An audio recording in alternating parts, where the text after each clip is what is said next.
We are the Nerdy Turtle Network.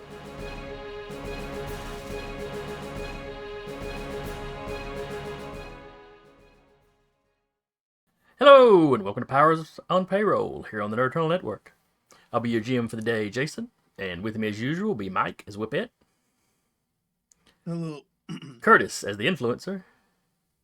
Hola. Marigold as the Boogieman. Thank y'all for joining us. And Taylor as Skaterboi. Howdy, howdy. Now, who remembers where we left off last time? The Influencer had possessed Lumpy, the big, brawny tank of Fofa. The Foundation. MDM. Former MDM, moving on.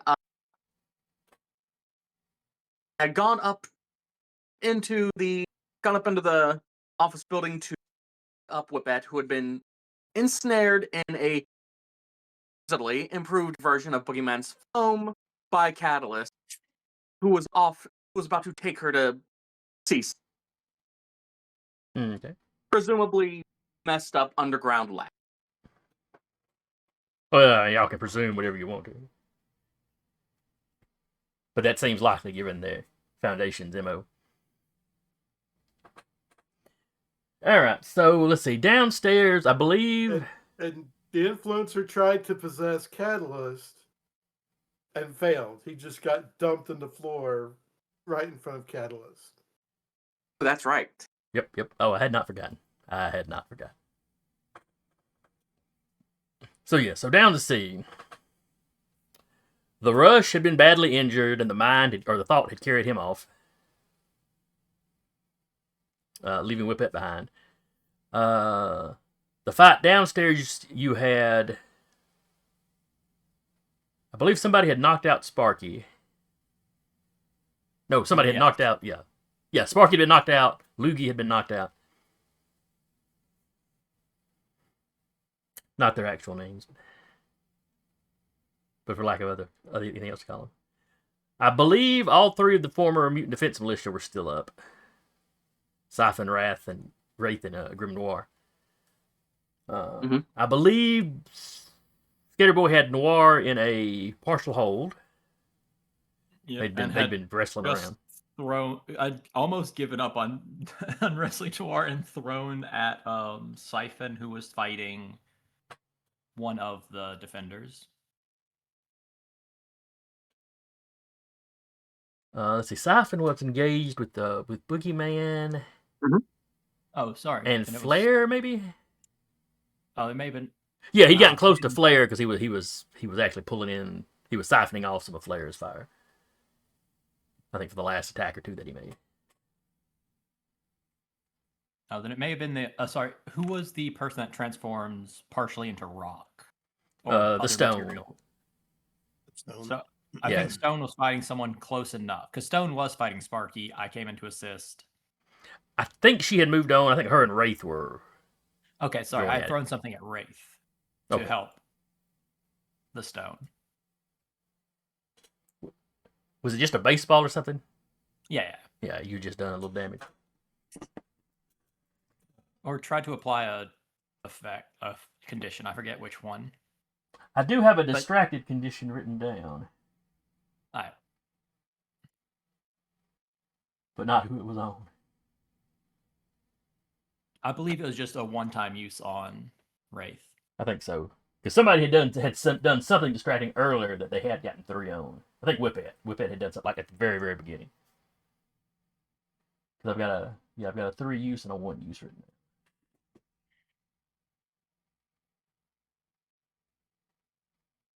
there. Yeah, Sparky's down, Lugie's down.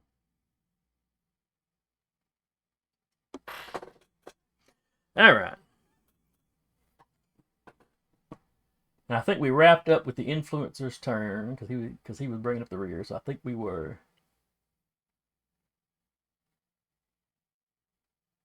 at the top of the order.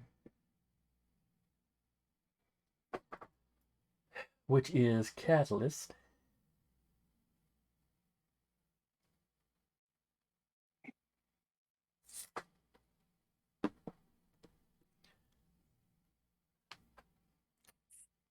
Influencer, let's see, I think he had asked you to come with him. That he needed to show you and Whipette something. That's right.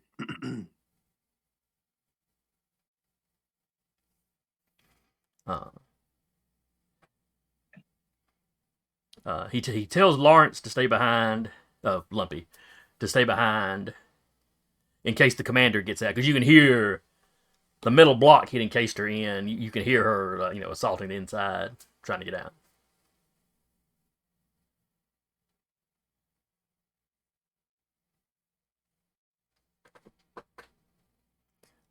Okay.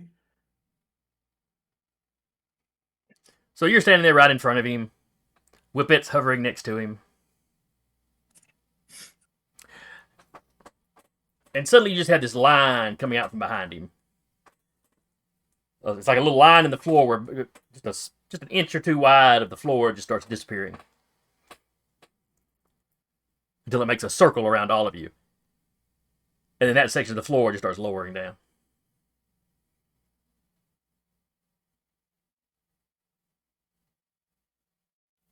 And you can hear a little rush of wind indicating he's probably turning that little part of the floor. He was turning it into air or something.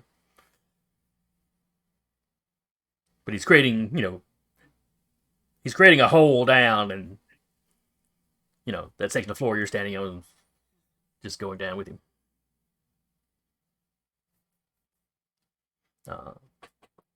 Some of the floors you pass through seem to be empty.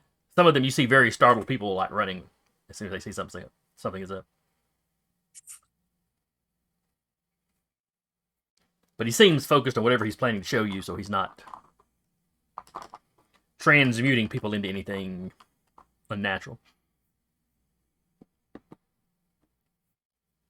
So you're on the most interesting express elevator ride you've ever been on. Yeah. I am kind of watching Whipette very closely to see if she's going to make a move.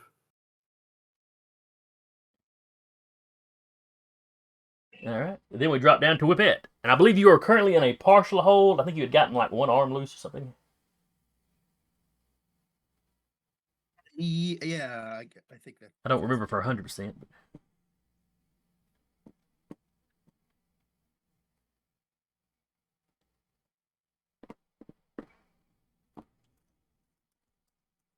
But... My intention is, if we're going to do something, we need to kind of do teamwork and do something together, not me doing something hot-headed.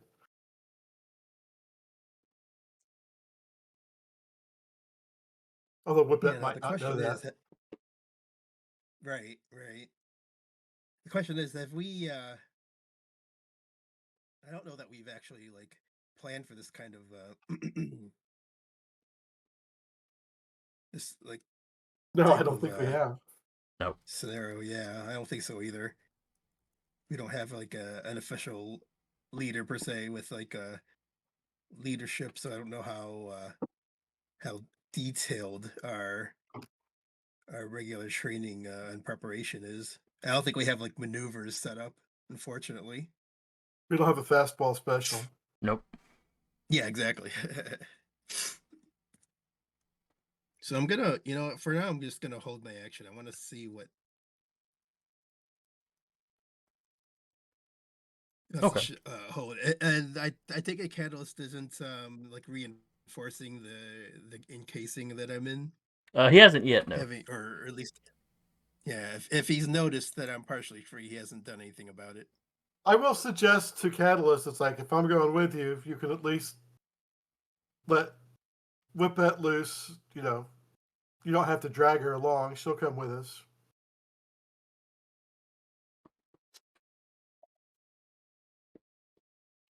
He looks over at Whipette. Can I trust you to remain civil? Until I've shown you what you need to see? I could say yes, but in case you want to cause me any trouble, I do have the two angry for her own good quality, just to remind you. Yeah, I mean, obviously, Influencer knew he was lying. He knows Whipette. If there is a team maneuver that we have, it's go for the eyes, boo. Yeah, I guess I'll give you a determination. Trigger that trouble. Okay. So he makes the offer, and you respond angrily. I'll let you decide how angrily you respond. Yeah, that's a good question. Maybe we could just say that she's clearly still struggling, even though I said I was holding my action. I think with the compel there, I think we'll say that she's still like clearly struggling to break free, like she's gonna get ready to start the fight again as soon as she can. I just kind of shrug. It's like, she's a bit of a wild child. She doesn't like being restrained. That is understandable, but I think she'll stay where she's at for now.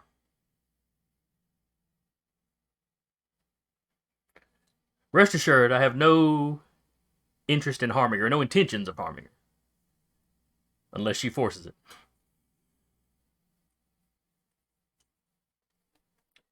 Then, back out on the street, Boogieman. All right. I'm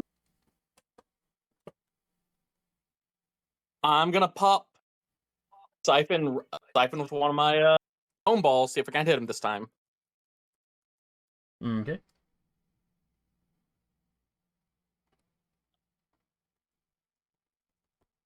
And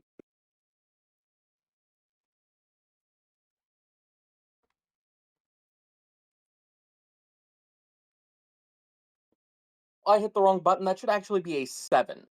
Or yes, a 7, but not a 8.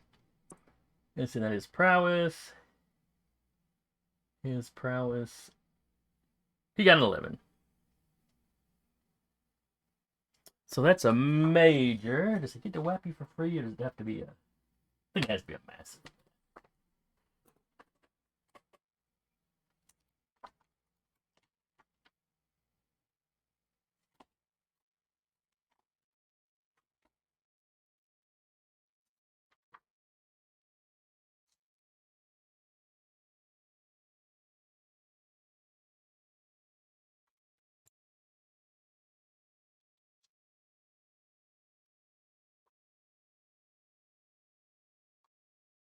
Alright, where is this?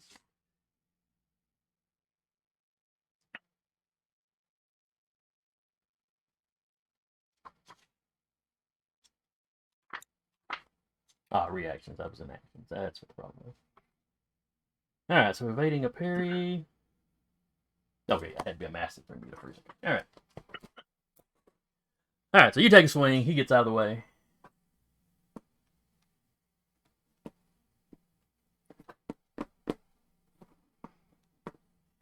Next up is Skaterboi.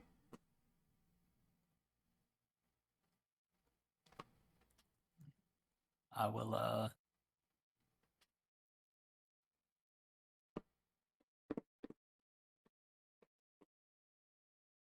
talking to Grim Noir as I attempt to get that wrestle back to a full hold.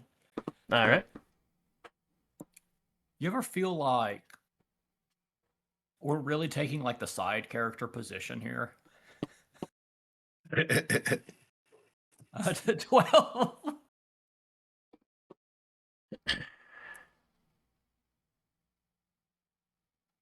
Let's see.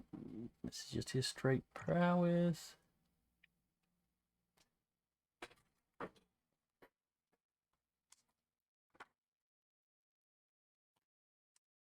Is it his prowess or his strength that he uses? I know we looked this up last time. I think it's the greater of the two. Wrestling. Roll a test of prowess against difficulty.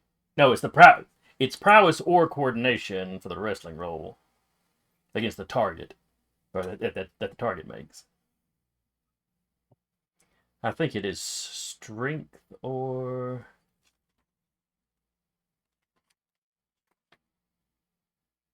It's prowess or strength for escaping. Okay. All right, well, he'll definitely use his coordination to resist.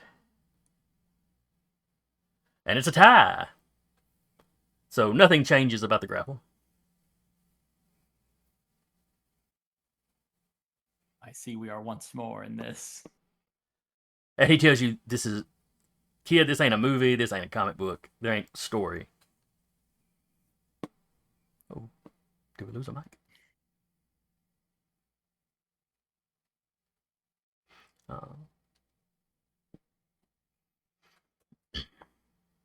I don't know why you youngsters always want to equate the two.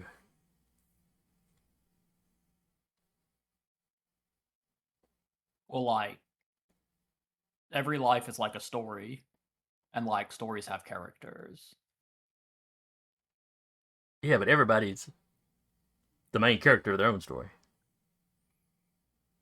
Yeah, you say that, and we're like wrestling in an alley while a building right beside us is being like carved into with telekinetic powers or like transmutational powers.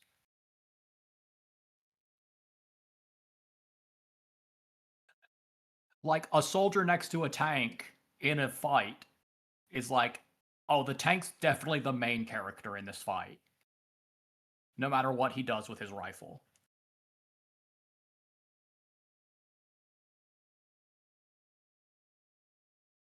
You ever watched Casablanca? There was a whole war going on, but it wasn't the main character. It was what was going on in that bar.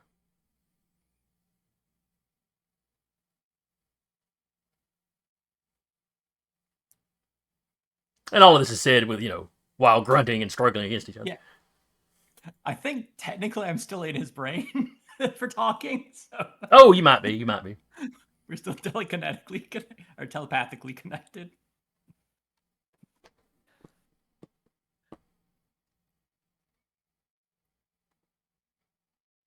All right. Then it is Wraith.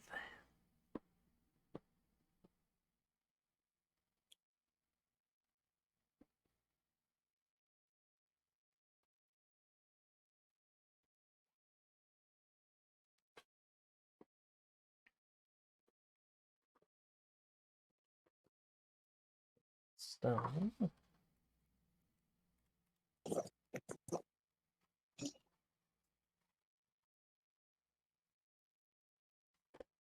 That's right. They were pretty even.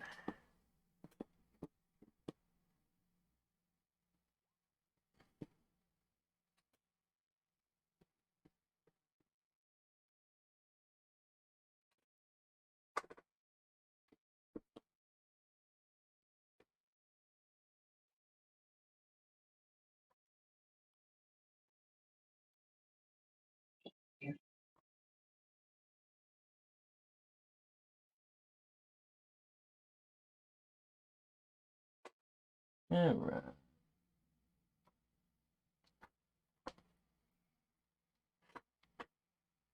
Stone staggers as Wraith gets a hand on her.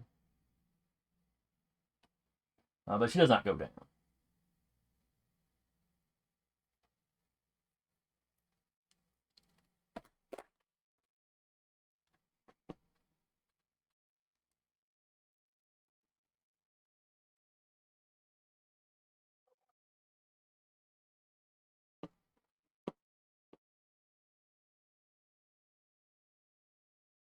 All right. That's the commander. She's doing whatever in her little metal box.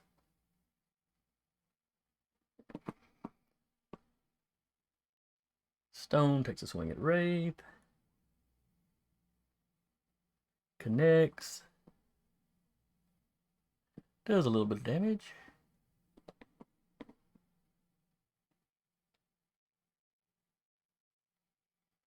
Let's see. Yellow was the thought, I think.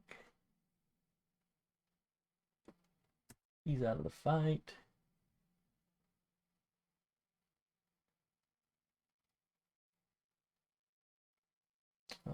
Or maybe blue was the thought and yellow was the rush. Either way, they're both out.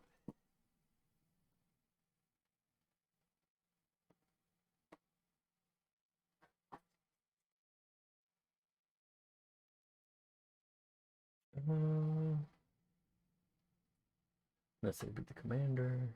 Stone. Oh, Flare. Flare's still up.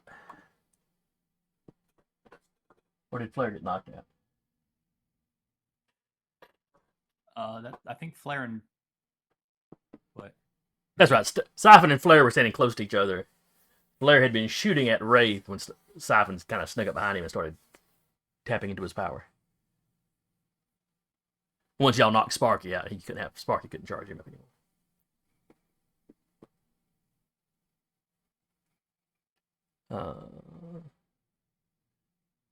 So yeah, realizing Siphon is there, he's going to turn around and blast Siphon.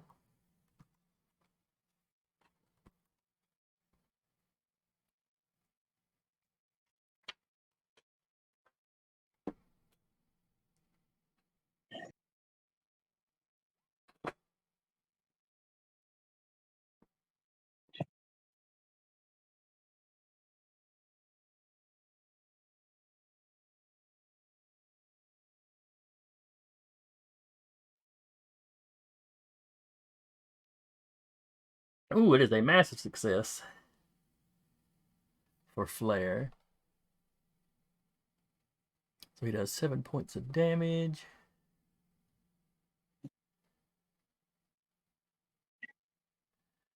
Siphon absorbs most of it.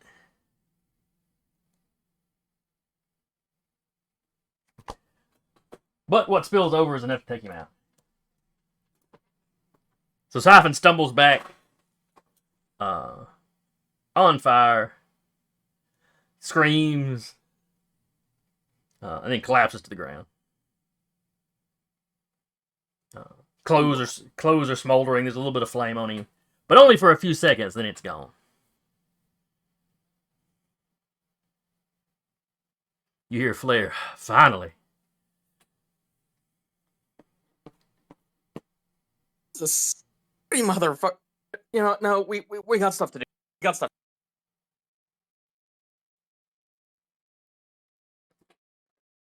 I apologize. I need to roll that back. I forgot he had damage resistance on top of his absorption. Ah. So he stumbles back, slapping a little bit of the fire off of him, and is still standing there. My bad.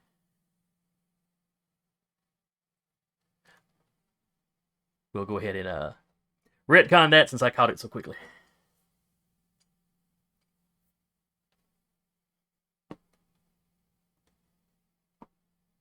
Then it is Cypher's turn.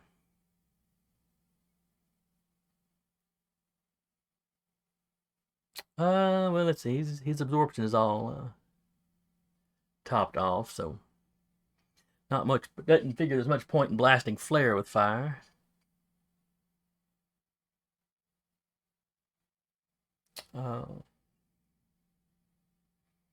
Boogieman looks a little less fire retardant. I don't like that. Look.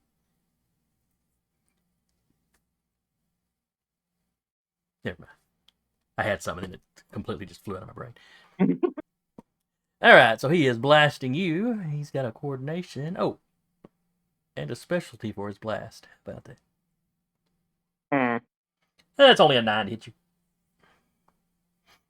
Alright. I have faith in Boogie. And athletics factors into dodging range. I keep forgetting if it does. Martial arts is the one that does. Oh, yeah. Martial arts does evading, which is hand to hand. Yes, I believe athletics is the one that factors into ranged.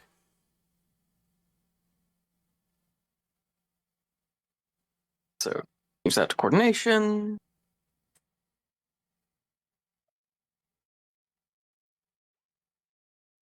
That's a 12. And a 9?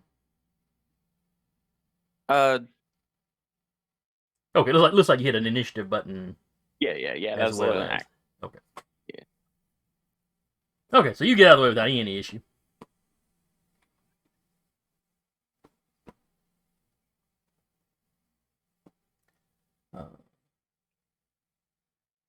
Let's see, Influencer is riding down with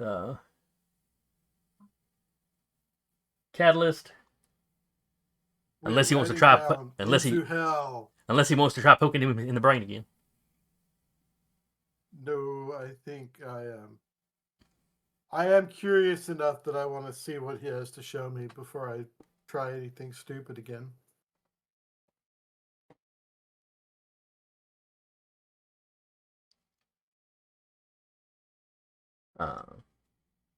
Back out the order.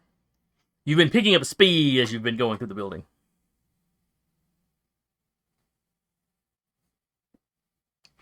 Not any worse than an elevator. But not having walls around you as you're doing this is maybe a little disconcerting.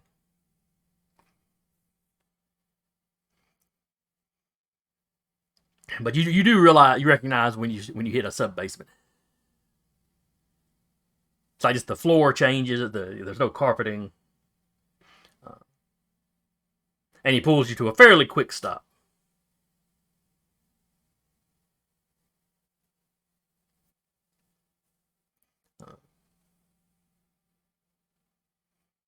There is a smell that reminds you of hospitals. That kind of sterile, lot of my keep speaking. Lots of antiseptic smell. Yeah.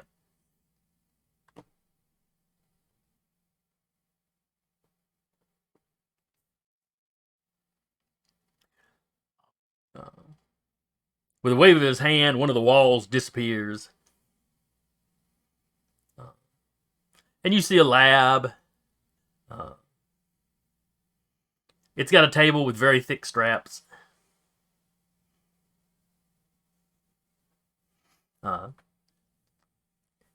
It looks like this lab looks like it's been abandoned quickly.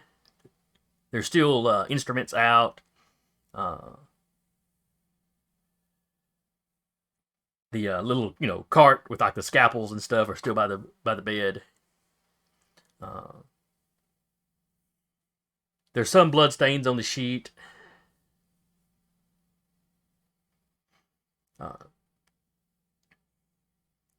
And when Catalyst sees that, he's like, they're moving the victims.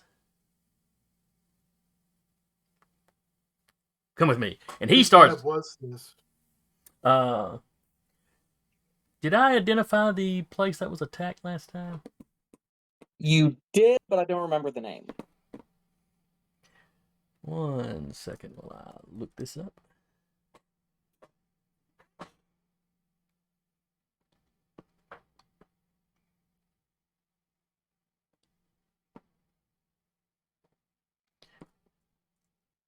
And by look this up, I mean pull up the YouTube video and ask the YouTube AI.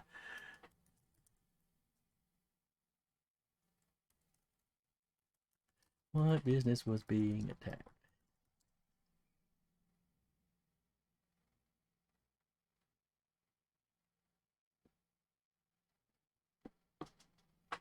Okay. That's why I couldn't remember it. Apparently I had not given it a name.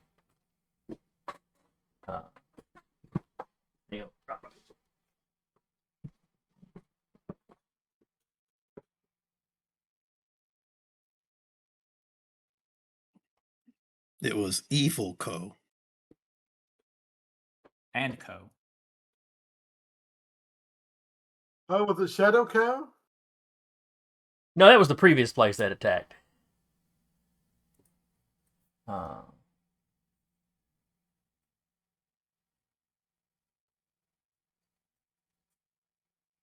just going to call this one Ryan Pharmaceutical.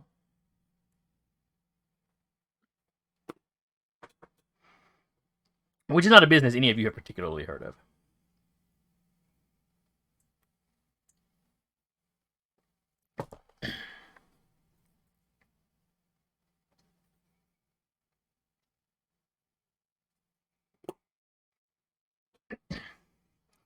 Anyway, he starts down the hallway, bringing Whipette with him, and seems to just be relying on you, influencer, to come along. I'm going to follow, and I'm also looking for any computers. There are computers in some of the rooms you pass. I am going to discreetly plug in my USB drive Okay. into one of the computers. And I'm just going to look at Catalyst. I'm going to say, I think your work here is done. Let us handle this. All you can do is spread terror. If I can frighten the people doing this, then that's probably what I need to be doing. You've made your point. No, I don't think I have. At least if you leave now, you've made your point, and we can also work to bring the authorities down on this company. Give me a will roll, as you are trying to, influence him or persuade him. Yeah, I'm looking to see if I've got any qualities that would. Or any specialties. I don't know what your specialties are. Unfortunately, the closest I have is a face you can't. Well, I do have bet. I bet I can change your mind. Well, that seems fairly social related. So that'll add 2 to my roll, right? Yeah, if you're tapping that and spending a determination, yes. Yeah.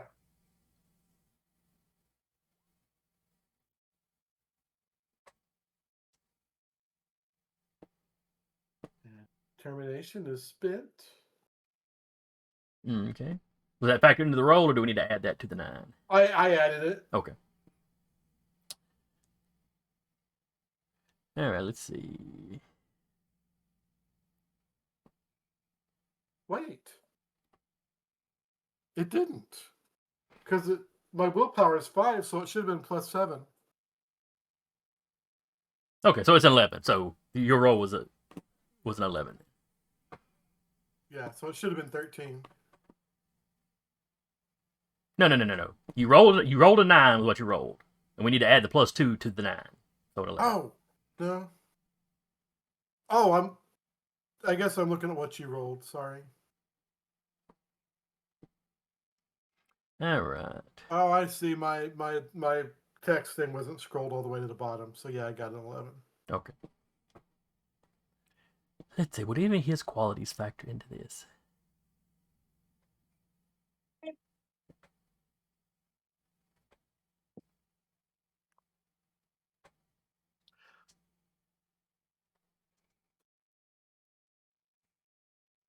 But if he uses that, he's just giving you your determination point back. But he is kind of arrogant.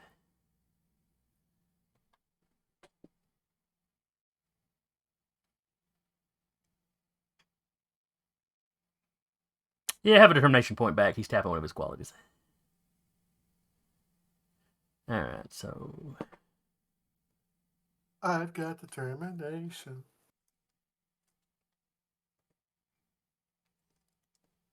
Oh, don't get too excited. I'm sure you'll have to spend it before this is over. So, plus 2...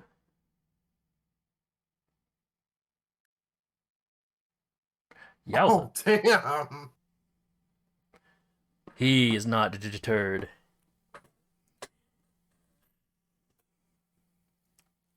He looks at you like you would look at a child suggesting something that you know is not going to work. Not that it's a dumb idea, but the human authorities have had plenty of time to shut down places like this and refuse. It's only when they're drugged screaming into the light that they'll even do the minimum. Besides, the important thing now is if they're evacuating the mutants to stop that and save the poor victims.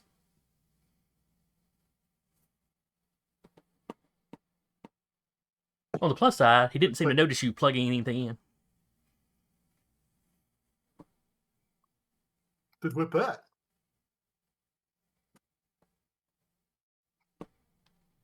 I doubt it.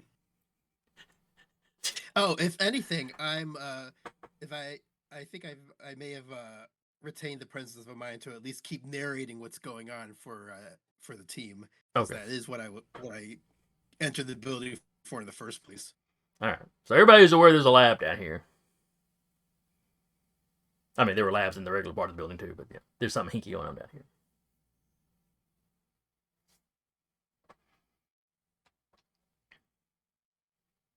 I'm just picturing Whipette struggling in the foam, going off like Yosemite Sam, but pausing every now and then to relay something that just happened, and then frogger. Hey, there's some kind of lab down here, frogger. Or maybe she's one of those people that gets quiet when she gets angry. Who knows? So is she like a football announcer or a golf announcer? I mean, it's a big difference. Probably more like a professional wrestling announcer. Or- It's really angry. Or So is not she- excited about what's going on. Or is she more subtle like, no, Catalyst, you don't have to walk down that hall. No, I'm not in the mind for subtlety right now. Whipette takes a whip and goes through people's eyes. Subtlety, not necessarily her. Not her plan A most of the time. He's drilled through 18 stories. By God.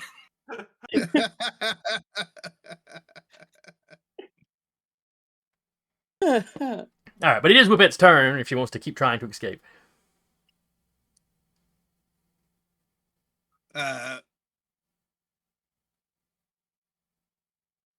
Yeah, you know what? Let me. This is just straight up strength, right? You can use strength or I just looked it up. I don't have wrestling. It was coordination or escaping. It was either coordination or prowess or strength, whichever one you'd rather use. Okay, I'll use prowess. So, do I have a prowess roll set up specifically? Yeah, there it is.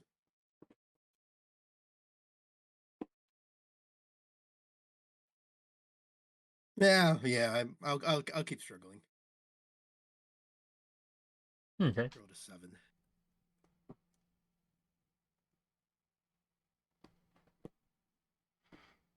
Yeah, even if he rolls a 1 on the dice, that's going to be. And he did roll a 1 on the dice and got 10. So yeah. Yeah, you can tell this stuff's a little different from Boogie's foam. In that while it stiffens up, it doesn't become completely hard like his. So as you're struggling in it, it's stretching some. Oh, okay. I mean, like I said, I think you managed to work one arm loose. Yeah. Was it my whip arm by any chance? Do we have to roll for that? No. We can just let it be the whip arm. Because he's got you in a partial hold, which means you can't move away from him, but you can still take actions with a penalty. That's right. Now, he's just like lifting me in the air, right? Yeah, he's levitating the entire ball of foam that you're in. Okay.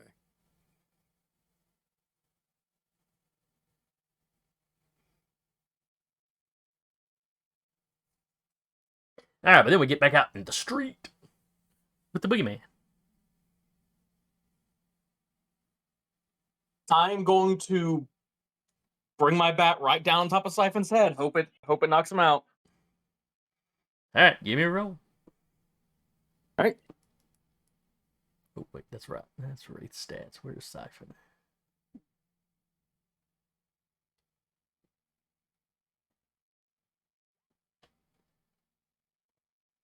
Bam. All right, so that's a 10. Siphon's coordinate. No, prowess. It's also a 10. So a glancing blow. So half your damage would be 3. Okay, that does not get passive resistance.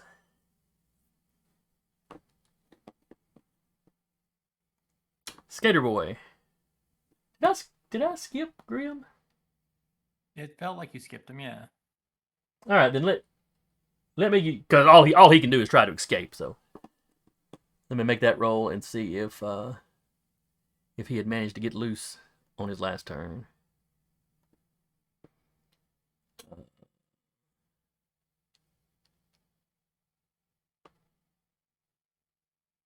He would. Oh yeah, he was using his shadow powers to like envelop himself and try to push you off that way. So that's a 5.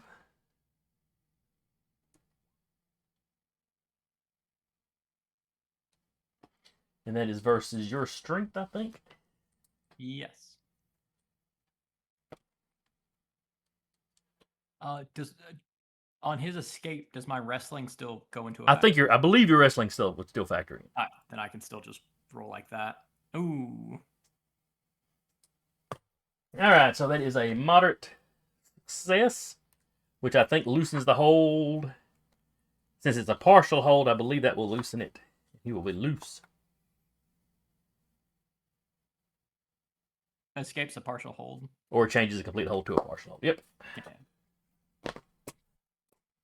So he's fine. He makes the shadows around him expand enough that he can kind of slip out.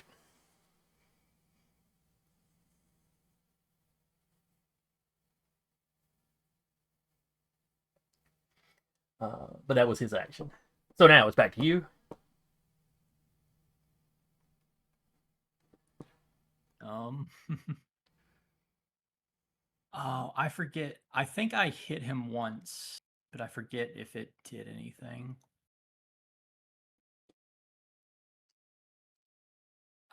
You do know that he has a force shield, or that he protects himself from the Yeah. shadowy energy.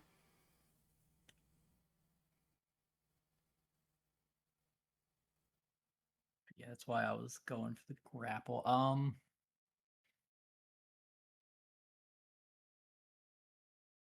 Well,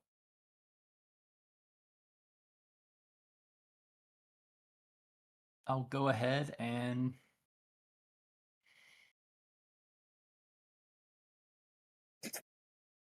let's be jerks. I'm gonna be a jerk. I'm just gonna grapple him again. keeping him out from helping other people because he could probably move a little faster than me is. Oh. And I'll give him bad luck for a -2, dropping my probability control down to 2 from 3. All right, so that means his roll will be at a -2. And 7 is the number to beat. Yep. So coordination -2. He got a 9.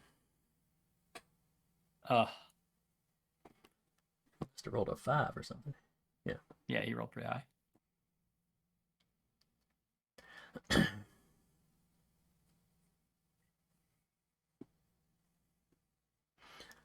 So he dances back further into the alleyway.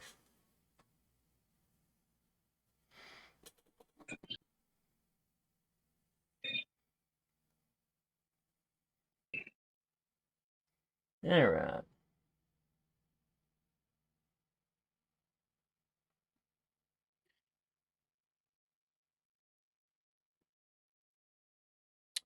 Wraith is up.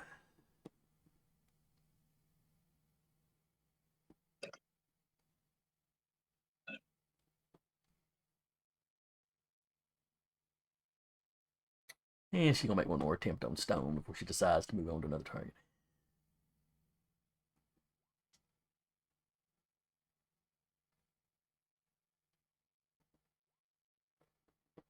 All right, she hits.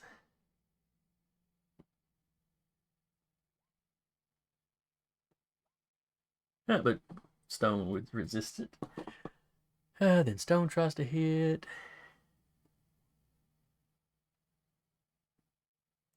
Succeeds in hitting. Does a little bit of damage.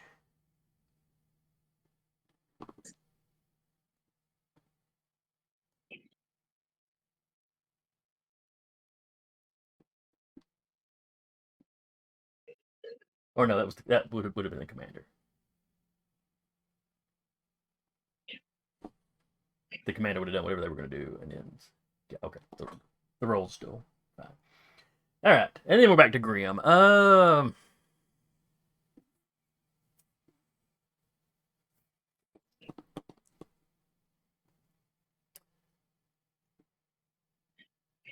Let's see. Grim is not having a good time. with Skaterboi.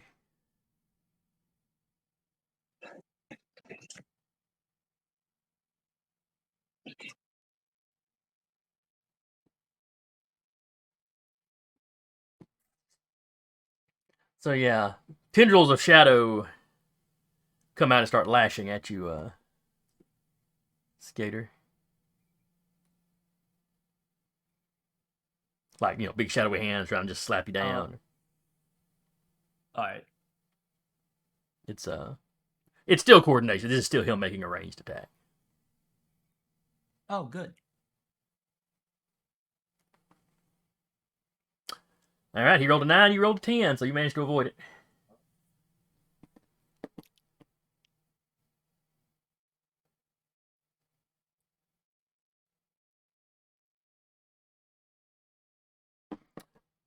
Flare comes up.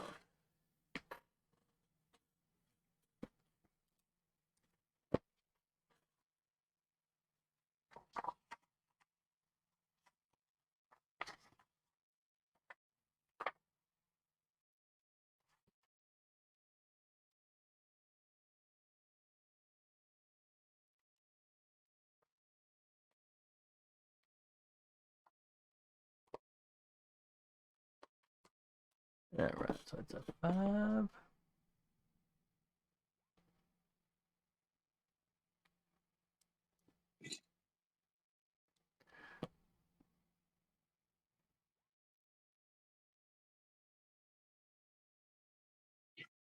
All right, so that hits. It's a massive success. But between the absorption and the resistance, it doesn't.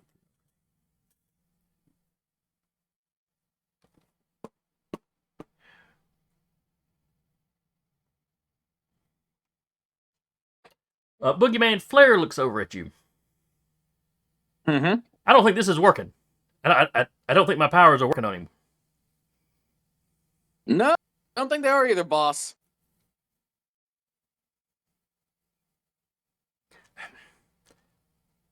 I'm gonna go. I guess I'm gonna go hip stone.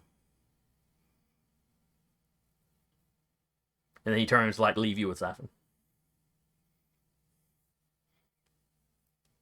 And then it's Siphon's go.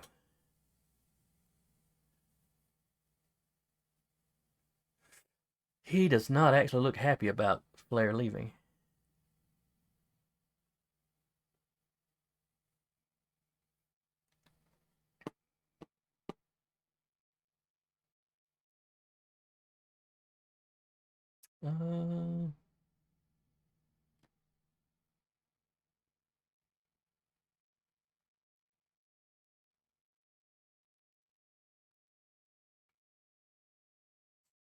I guess he is going to. He actually starts moving like he's going to follow Flare, but he does fire an energy blast at you while he's doing it. Okay. So that is an 8.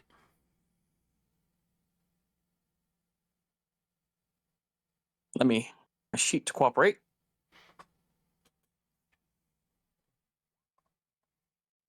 That's a 10. All right. Once again, you manage to duck out of the way.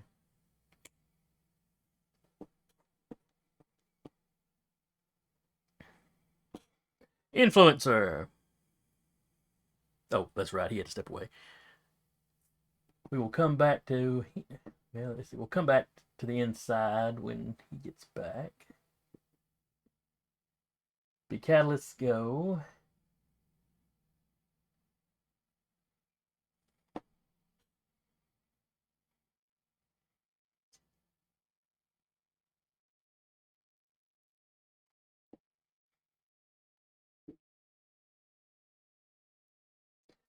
All right, Whipette. As you cast an influencer around a corner, he is sped up. Y'all hear some commotion ahead of you, and rounding a corner, you see a bunch of people. Some of them are dressed up, look like medical staff. And they got the little smocks and the masks, and some of them have people in wheelchairs. Some of them are rolling them in little beds, and they're strapped to the beds. One or two of them are just, have somebody up under the arms and are just dragging them. Well, dragging them like they're on the floor. Well, their feet are dragging. Okay. So limp bodies. Right. Some of the people being transported like this are visibly mutated. Some of them look pretty normal, but some of them are visibly mutated. One guy looks like he has had, like he may have open wounds that they've quickly stuffed, cotton wadding into. And they seem to be piling as many of them into this cargo elevator looking thing as they can.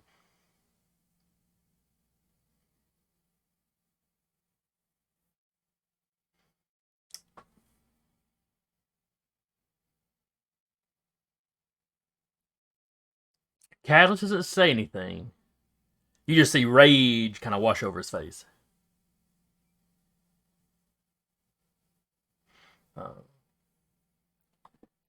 And we will come back to y'all when Curtis gets back.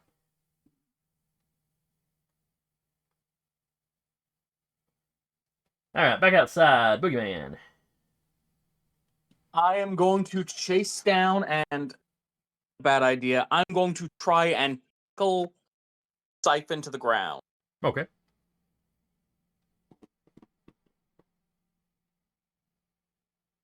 So that'd be prowess or coordination? Prowess. It's a melee attack. Okay.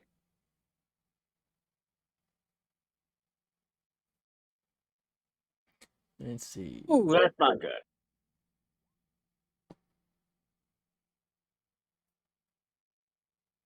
All right, so that's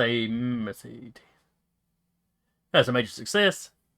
So you go for the tackle, he just sort of sidesteps.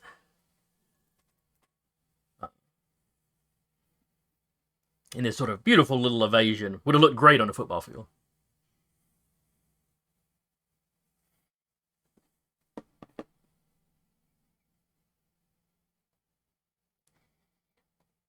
Skaterboi.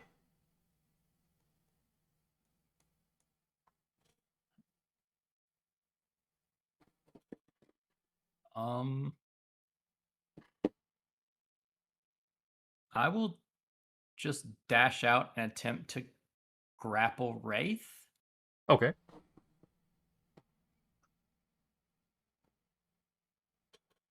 Just speed on over there and throw down an 11 on a grapple. Or on a wrestling check. Alright, and she gets to use her prowess or coordination. She's more of a coordination type. Max roll of a 12.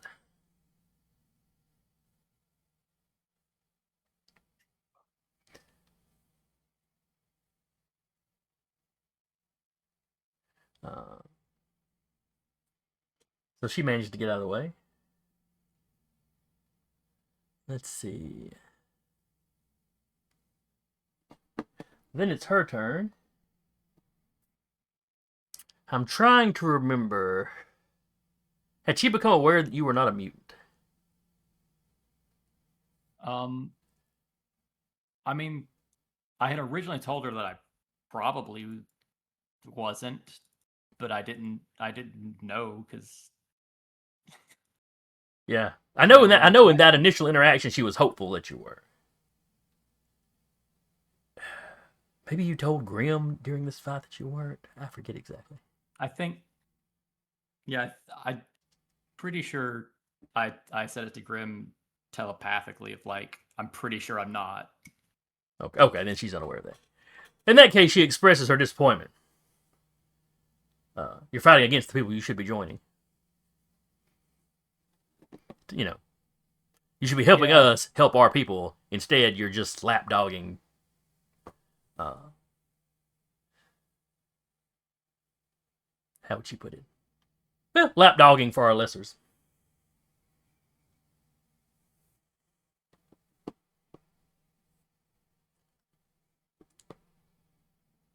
I really don't like seeing anyone as lesser or greater than.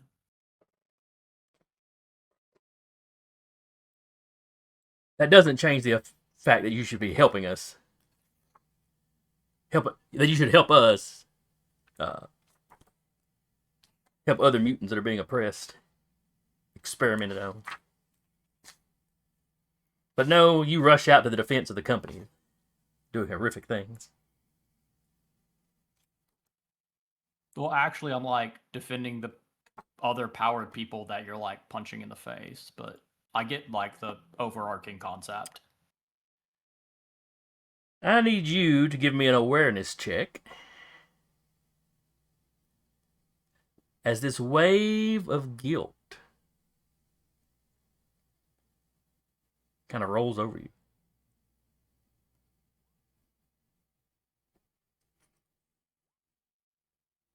Nah, it's a massive failure. All right.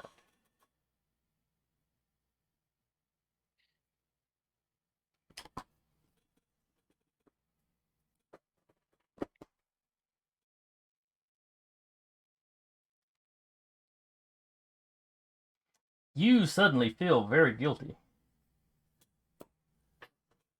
Well, you know, not that you suddenly think you should just let her run amok or anything. But maybe you are focused on the wrong thing. Maybe you should be more focused on saving those people. Basically, you have a condition on you now that she can tap. That I'm just calling wave of guilt. She gets 3 tappings of it, or anybody on her side gets 3 tappings. As you are just a little hesitant now, a little unsure of yourself.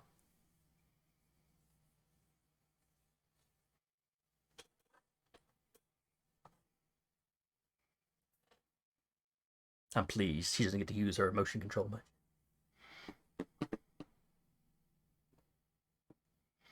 All right. Let me do a few quick rolls. Well, it's been going with the commander the last few rounds.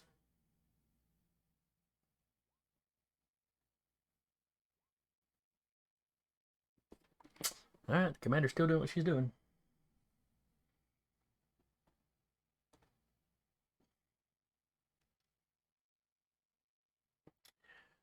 Let's see. I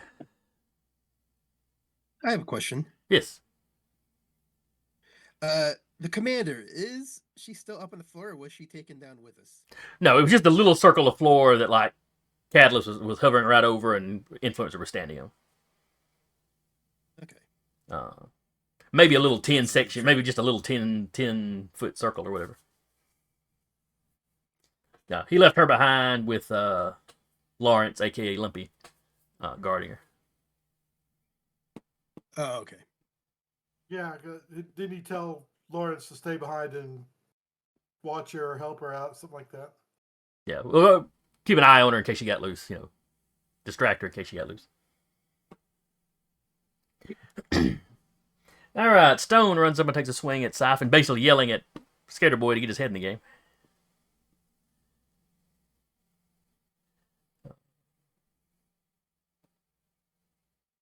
Did I say Siphon or Wraith? She's swinging at Wraith. All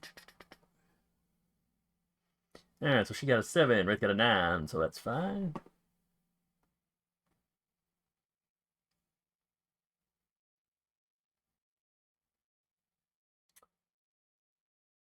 Let's see, nobody's paying attention to Grim Noir at the moment.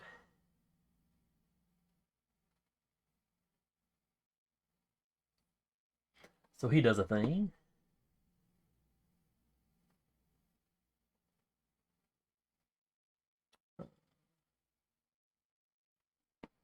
Blair takes a shot at Wraith.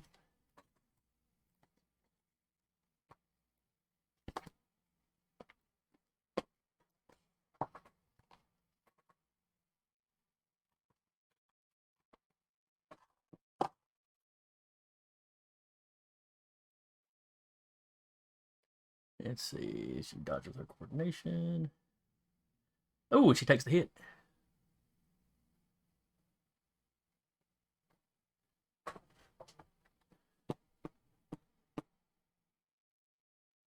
Let's see. Then Siphon gets over there.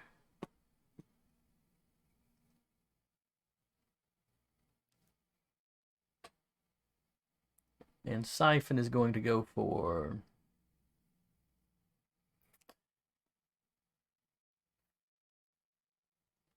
Siphon is going to go for Skaterboi. Maybe he'll have a better luck hitting him. All right, so he rolled a 1. That's a 6 to for your dodge, Skaterboi. So he launches some fire at you. Yeah. I will duck it.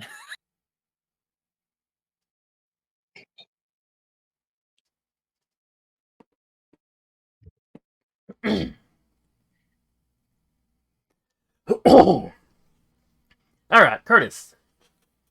Rolling back to the very end of last round, beginning of this round.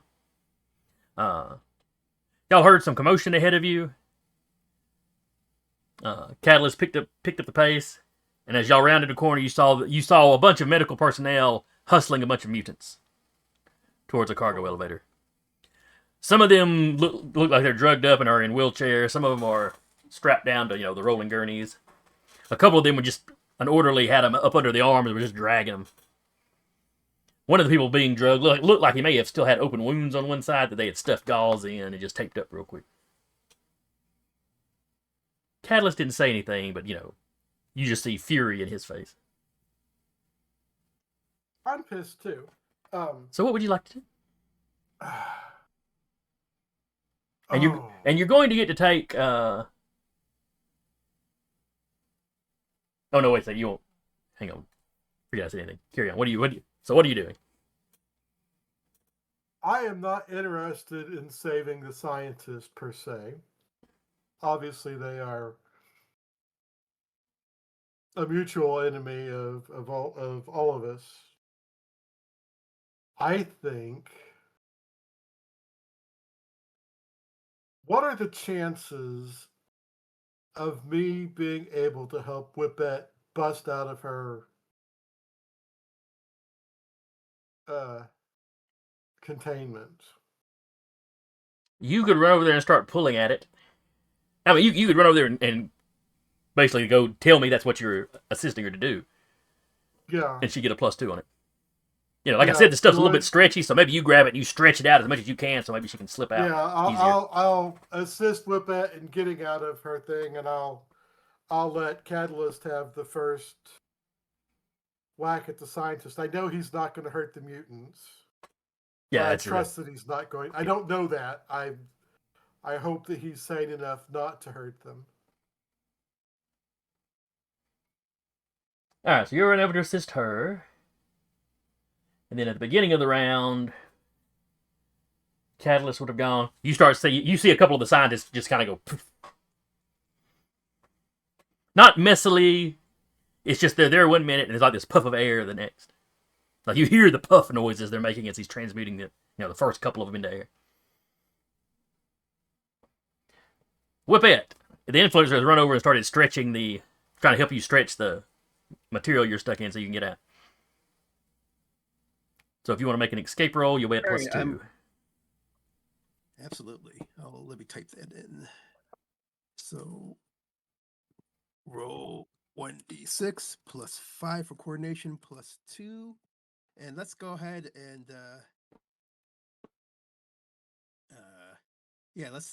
let me spend a determination point to activate Too Angry for Her Own Good to give myself an additional +2. Sounds good. I'm gonna need it from what I've seen of Catalyst's power rolls, and we get a 12. 14 was the number you needed. Oh, I'll keep struggling. Oh boy, I should have. I tried. All right. So that would have been at the beginning of the round. We went through everybody else. So now we're at the bottom of the round, where it is once again Influencer's turn.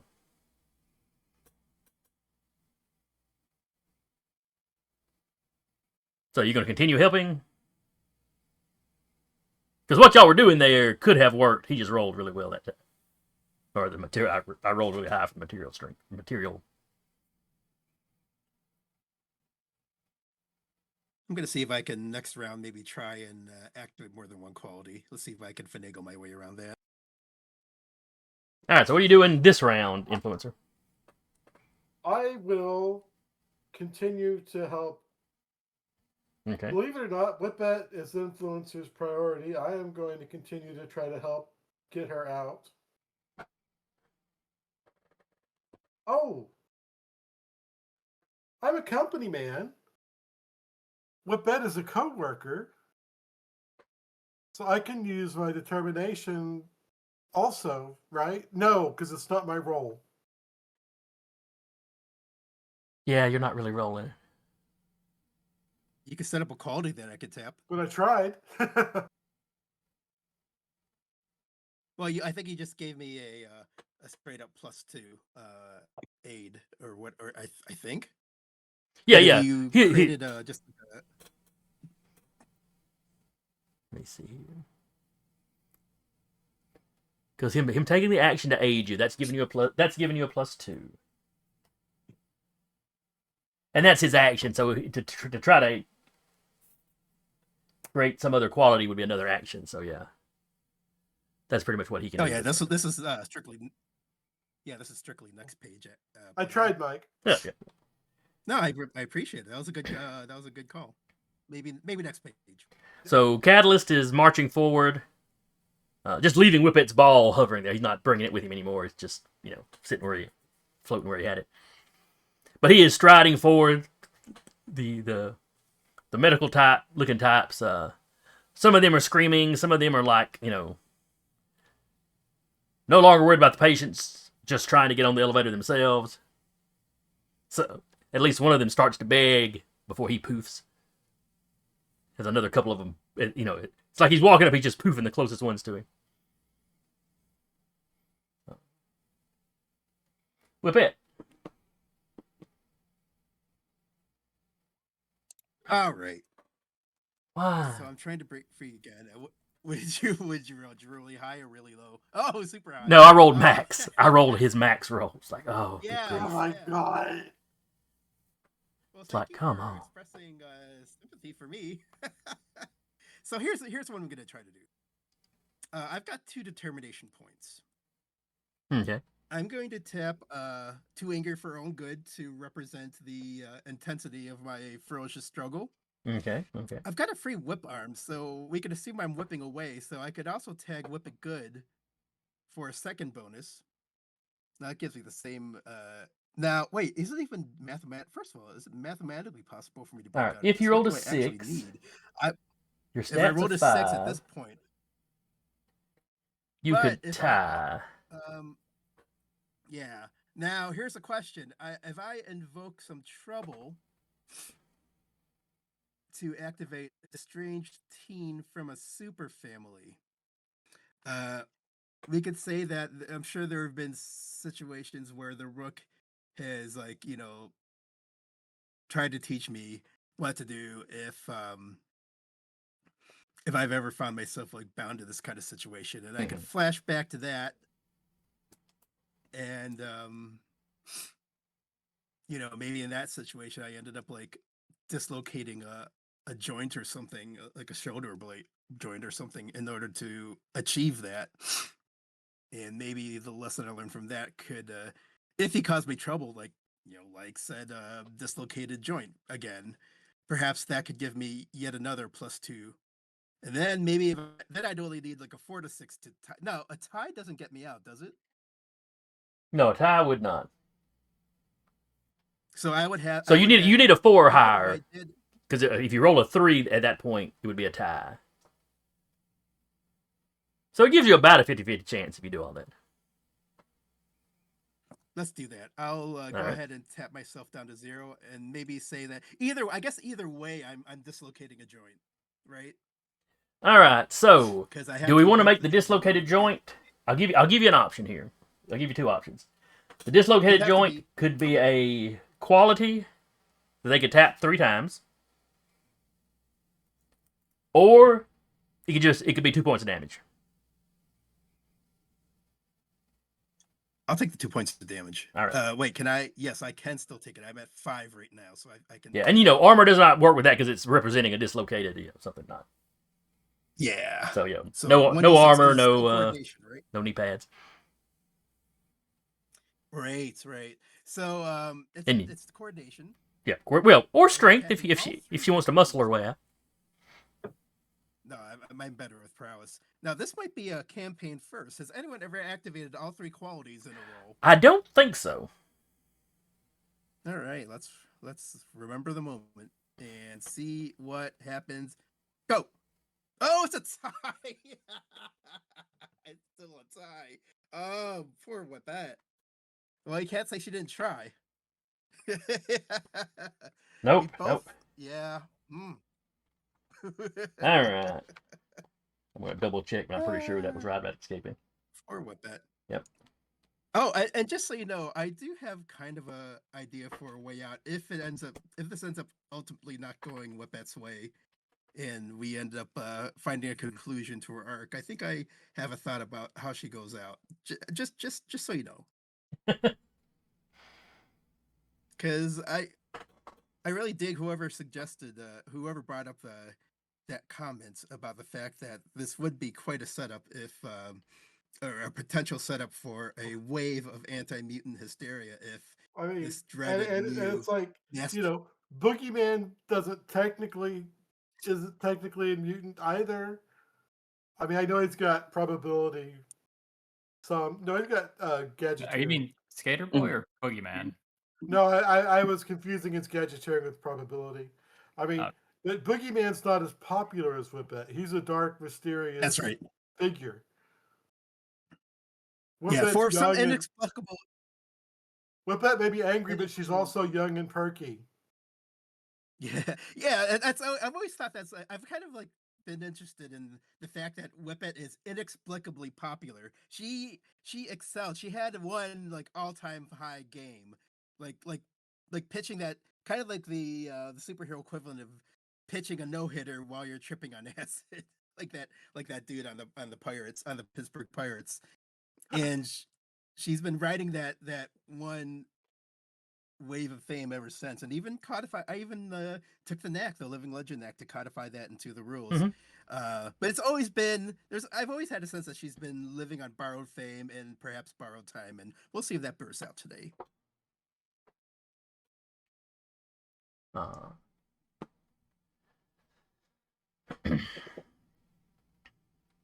So anyway, Valiant struggled.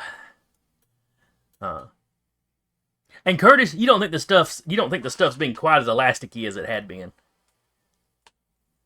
Almost like maybe he's not focused on it now. Yeah, I was kind of wondering if he'd be preoccupied and not really paying as much attention to what we're doing. It's one of the reasons I took the opportunity to try to help her out.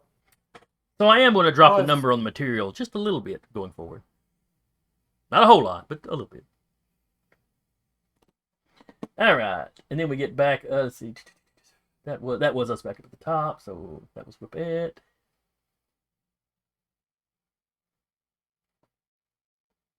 Boogeyman out on the street. I am going to again try to stop Siphon. I would like to just take a swing at his ankles with my bat. All right.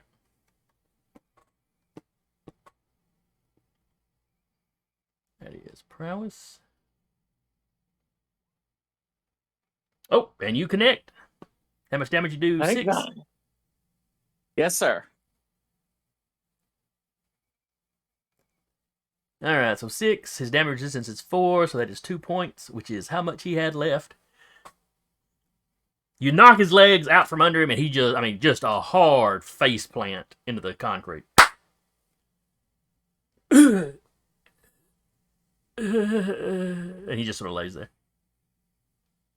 Are we done? The flames he had, some of the little flame he had around his hands that he was throwing at you goes out. And he's just laying there limp. Oh, thank God. He was tough. Or is it a she? I can't remember. Siphon's a dude. Siphon's a Siphon dude. is a dude. Wraith is the woman. And she's taken a crap load of damage, but she's just managed to pull off her energy absorption enough to keep herself healed up.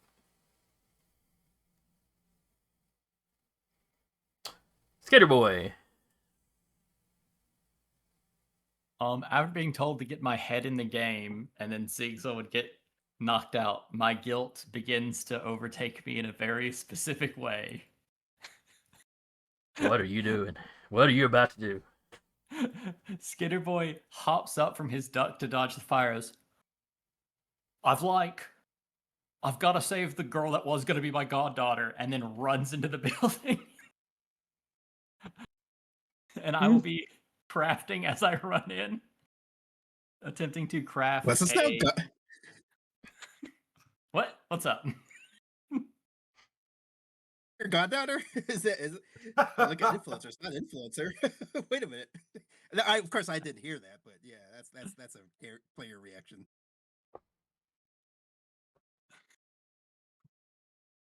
But I will be crafting a power as soon as I can find it. All right, so you take off at super speed, I assume. Yes. So yeah, you scream that and run off. And, as you're zipping past the stone, you just hear, "What the f?" Well, I mean, to be fair, Boogieman did just knock out somebody, so it's like the fight's looks like it's ending. But I will be crafting a. Yeah, I'll be crafting a dazzling gadget, Okay. and it's just like this crazy eye mask looking thing, if I can find it.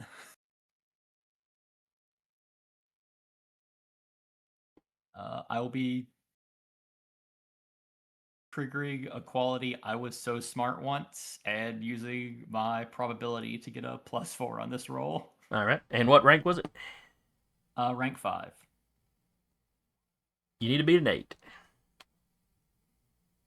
Okay, good. I'm just gonna roll it flat, and then the +4 is not on the roll. I'll just say it. Gotcha. So the roll is a 5 +4, 9. 9. All right. You make the gadget. Yep.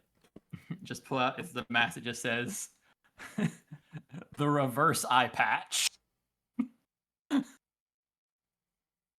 you throw it, it attaches to someone's face and immediately flashes their eyes very brightly. Is this something he invented himself? Something he's used before? Or is this something he's just cobbling together in the moment? It's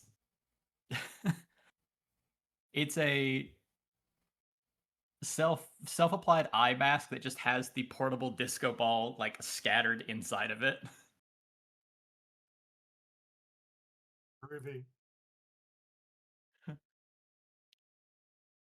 So it's him just mixing some stuff he had as he runs in. Though, will I run into where the commander is first, or are they upstairs? The commander's still upstairs, and you're running at the ground level. All right, then it is Wraith's go, where it is her. Let's see. Boogie's still down here. Flare is still down here. Stone is still down here.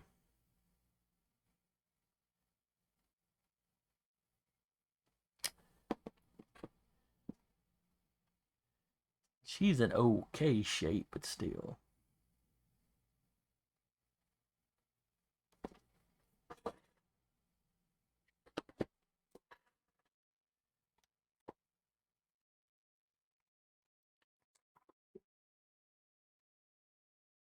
All right.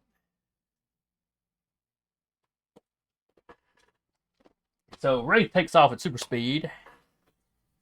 Boogie, you see her run by and scoop up Siphon. And then she sprints down one of the alleyways. Roughly as fast as a fast helicopter.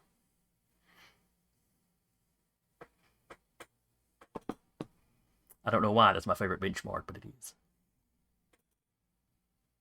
I think it's the qualifier fast helicopter that makes it. Probably so. Does that mean a regular helicopter is just a 4 Maybe? instead of a 5?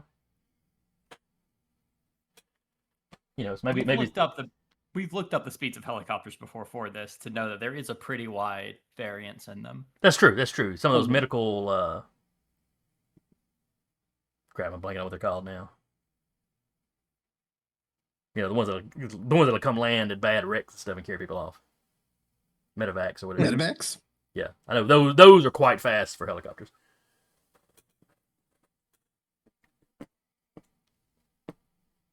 But anyway, she has vacated the field.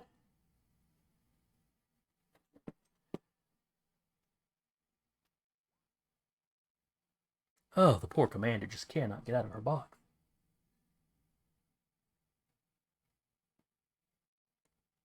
The box is alive. The box is alive.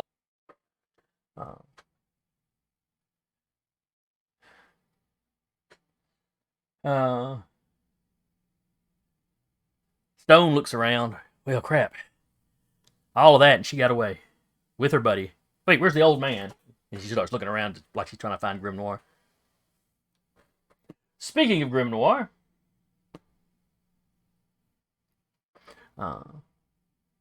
Influencer and Whipette, down that hallway towards the cargo elevator, you see one of the side doors open up, and Grim Noir steps out. Oh boy. First thing he sees is one of the people that are clearly been drugged, leaning back in the wheelchair. He grabs the wheelchair, turns around, and rolls it back into the room he just came out of.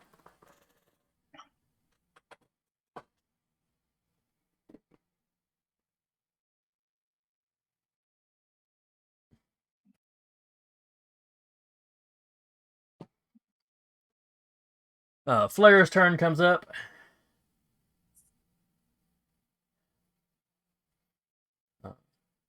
He turns around. He heads towards the building like Skaterboi did. Boogie, you hear him call over his shoulder to Stone. I still can't get the commander on the comms. We need to get in there and find out what happened.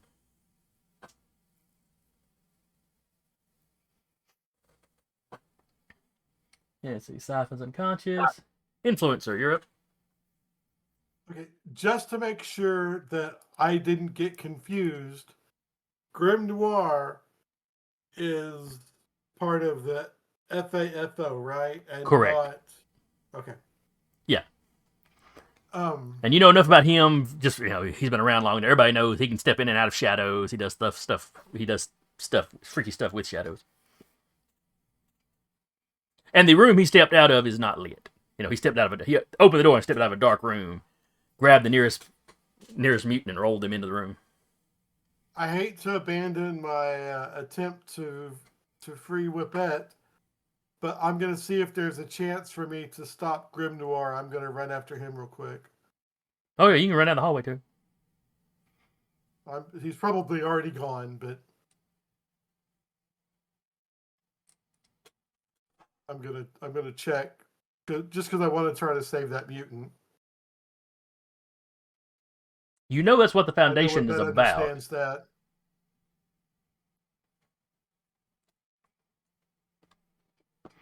All right, so you run down to that room, and now Grim's still in there. He hadn't had a chance to walk, shadow travel yet. Do I have time for an attack, or did I use my action to run after him? No, it's not that long a hallway. I am going to try to influence Grim Noir. All right.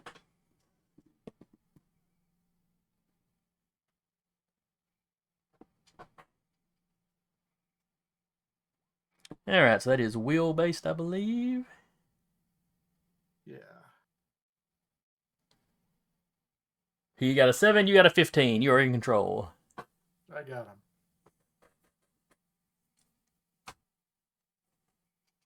I'm going to whisper to the mutant, don't worry, I'm not going to let him take you. Well, the mutant's drugged out of her head. There's no point in and unstrapping them or anything like that because they're dragged and out of it anyway, Mhm. right? Yes. You're standing there. You're not familiar with Grimm's power. I mean, the Right, basics of what he never does, used it. you've never used it before. You can feel that he's already using his powers on the surrounding shadow to some degree. You know, like just kind of passively, whatever he does, he's passively doing something to the shadows around you. And you feel a wave of emotion coming from the shadows. From where? The best you can describe it is the shadows. The shadows are feeling. Oh, There's pain, there's hatred, there's anger. It's every negative emotion you can think of is like pressing in on your brain a little bit. Not like an attack. Not even like it's something you're having to resist. You're just feeling these sensations.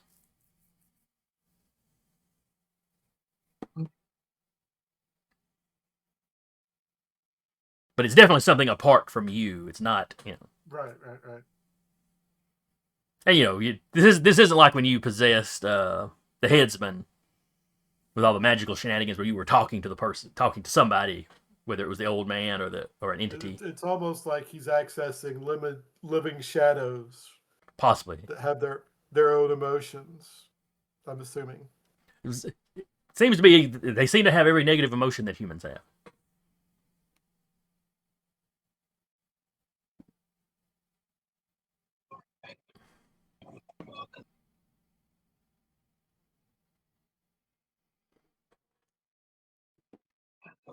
But like I said, it's not doing anything to you. That's just Yeah. an insight you now have into what it must be like to use for Grimm to use his powers.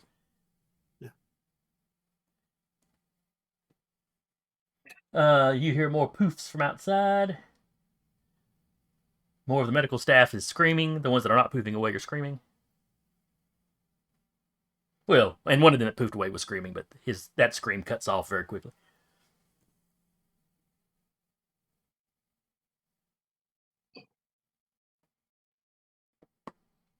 All right, Whipette.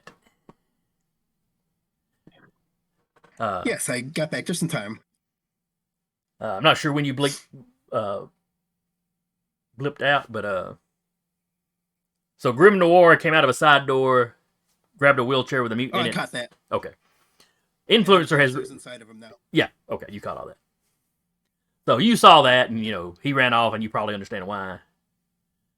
But you are still in your foam ball, Yeah. and he is no longer assisting you. Right. I think after that Titanic struggle, I don't think Whippette's going to keep trying anymore. At least not resisting in that way.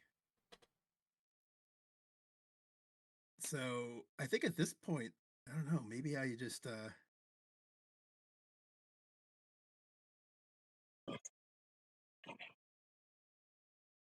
I think at this point, I think she just says, let's see, would she have?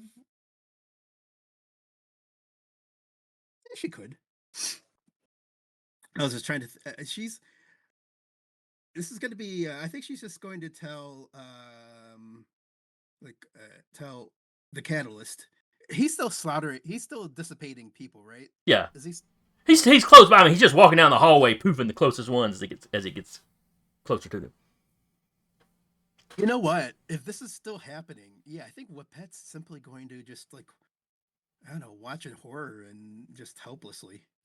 At this point, given what she just attempted to do and didn't quite make the Mm-hmm. you know make the cut. I was gonna have her try to like just try to provoke him to at least maybe give up something of his like backstory, like even like apologize for whatever it was that happened, or say she was sorry for whatever it was that happened to him. But one, I don't think she'd do that while people are literally getting murdered. Two, I don't know if she really, after being so enraged, I don't know if she'd have the wits about her to kind of like even try to even be able to fake sympathy. Yeah, So I think she's just going to like watch in horror. She just sits there aghast. Yeah. All right, Boogeyman, you're outside. And It's I'm going peaceful. to run after Flare and was it Stone that he called for, right? Yes, yes. And A it's- run, and I'm. Are they still in auditory range, or are they already in the building? Oh, well, Stone has not taken off after him yet. And he's like halfway to the front door. Everybody's still within. You know, you raise your voice a little bit, everybody's gonna be able to hear you. I'm gonna shout, Catalyst, and the others are in lower levels. They've gone down to some probably screwed up lab.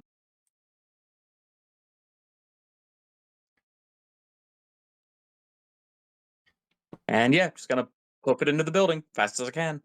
All right, Skaterboi, you are already in the building because you're moving extremely rapidly. Yep, yep. How fast are you? I know I've asked before, but Rank 3. okay. It's like car speed. Yeah. Way faster than a person. So yeah, you're already in the building. You're looking around for elevators or stairs, and you see this 10-foot hole. Just, I mean, utterly smooth. Looks perfectly round at a glance, anyway. No debris, just this smooth little hole bored out, dropping down to lower levels. I'll run up and look up it to see if I see someone floating there. You don't see anybody floating there. It does look like it may go all the way up.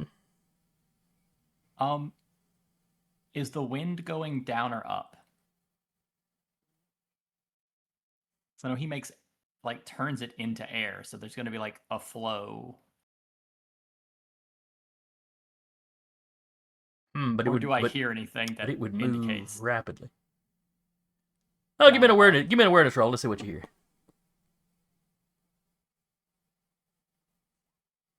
Need a 10. Ugh, on an 8. You hear commotion. You sound like you hear panicked people, but you don't know. You can't tell what floor it's on, and maybe every floor. You know, considering if you were in a building and somebody bored a hole all the way through it. Yeah. Well, I'm on ground floor, and there's underground tunnel. Right. Yeah, there's definitely a couple of levels down. Yeah. Going to be faster to drop to the bottom and then go up, then go up, and then go down. I guess. So I will check the bottom first since it's closest. Okay. And if Whipette has been giving play-by-plays over the comms, play-by-play, you would I know. Yeah, you would know he's tunnel. Yeah, that's my bad. All right, so you drop. So you're gonna drop. Yep. All right, so you leap down a couple of 3 stories. Hold on, let me roll my leaping to see if it burns out. My leaping burns out. All right. So you land without any trouble, but you get that. You land, you get the impression like you almost pulled something, or maybe you pulled something just a little bit. It's like, oh, better not try that again for a bit.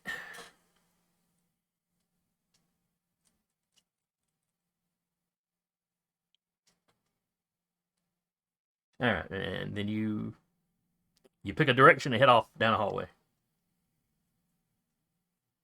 I suppose so. All right, Wraith is off the battlefield.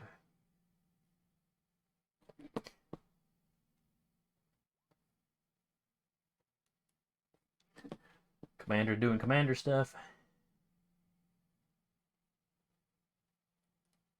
Stone, you know, you hear the heavy steps of behind you, Boogieman, Stone, you know, following you and Flare.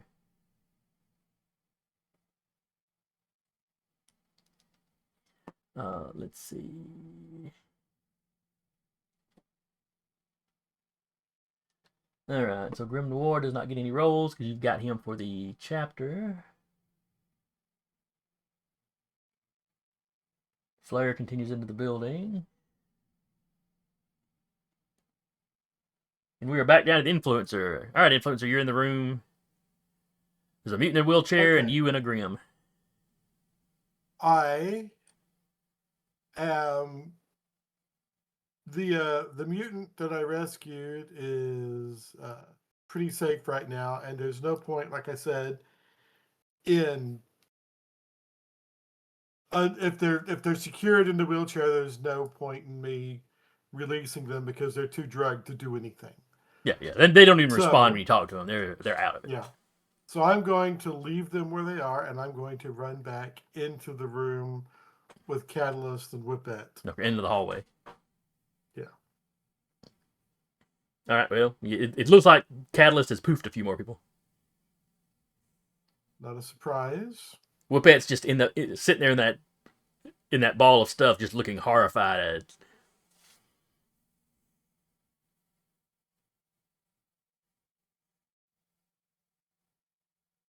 I'm kind of assuming that's my action.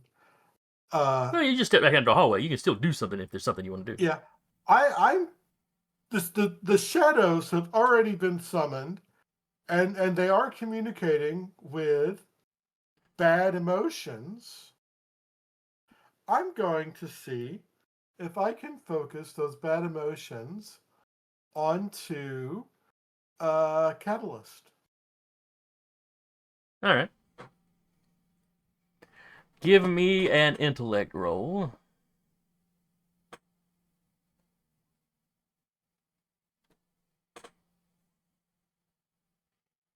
You need an 11. Not good. So you're trying to focus on him, and you can see the shadows wavering and tendrils kind of waft out of the room, out of that shadowy room around you. Like you're having an effect on him. You're just gonna have to fine tune how you try to get him to do what you're doing or what you want him to do. Right. Just sort of experimenting, learning how to use the powers.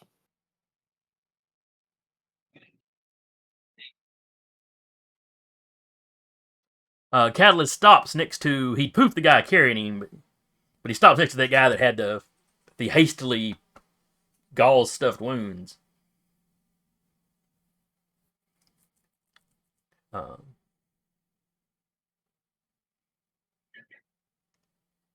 He kneels down, pulls the gauze off, looks at the wounds, and medical expert influencer, but it doesn't look like. It doesn't strike you as being accidental wounds. It's like they were cutting into this guy. Yeah. But the cuts are very professionally done. Catalyst puts a hand on him, and the wounds seal up. And then he looks up at the remaining medical people. Which one of you did this? And nobody, cops to being responsible. But four of them all look at the same guy.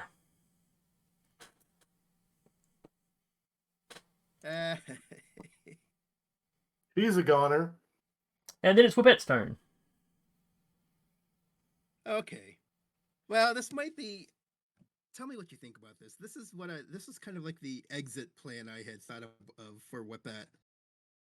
And I don't even know if this is even possible. Is it possible to interpose this transmutation effect that Catalyst is weaponizing? Well, Whippette would know that it is to some degree because she saw Rush do it. When Rush got so badly injured, he was moving, either diving in front of the thought or trying to push thought out of the way. I forget which it was. But. Yeah. So here's the thing. A while ago, at near the beginning of this arc, I started developing some background notes for the Rook, right? And one of the things I thought to incorporate into her background was a reference to. Are you familiar with the castling move in chess? Yes, somewhat. I don't know the history to it or anything, but I know what it is. Yeah, it's a specific maneuver where the Rook switches places with the king. Is that right? Yeah. Well, yeah, they more or less slide past each other or swap. Yeah. They don't exactly swap places, but they both move towards each other and they swap which one's on which side. That's right. So I was thinking, since it's the Rook, I thought it would be, fun to incorporate that as one of her signature moves, and probably something she tried to teach her daughters. And I was kind of envisioning, what if that's the way Whipette goes out, by kind of like blocking a fatal attack launched by the Catalyst, uh, as a kind of like poignant, final call out to her mother's training. Um, and if the Catalyst is about to, well, here's the thing though. This is someone who kind of deserves it. Oh, tell me what you. I'll open this up to the group. Is this a sufficient? Is this a dramatically satisfying out for Whipette, or is it too much of a push for her to sacrifice her life for someone she knows is basically like a modern day Mangala? How do we feel about this? It's a bit much for her to offer her own life in exchange for set a modern day Mangala. Yeah, you know what? Let me keep this in my pocket in case Catalyst tries to incinerate or atomize one of the teammates or even one of the defenders. Okay. Let me keep that in my pocket for now. But as far as like, so I guess wait, no, it was Catalyst's action, right? He was about, yeah. I'm sorry. So No. He'd spent his turn healing that guy and then demanding to know who had hurt him. Oh, that was Catalyst's turn. That's right. Well, It is Whippette's turn. Whippette's Yeah, it action. is Whippette's Yeah. turn. You know, she probably spends that panel maybe tensing up like she's ready to do that, and maybe she starts flashing back to that castling training with the Rook, but but decides not to pull the trigger, as it were, simply because this guy's probably getting his just desserts. But let's consider that foreshadowing in case this comes up and I have to like lay down my life in defense of one of my allies. Okay. So for now, I do nothing. All right. Boogeyman. You, Flare, and Stone have all gotten into the building. You are at you see the big hole.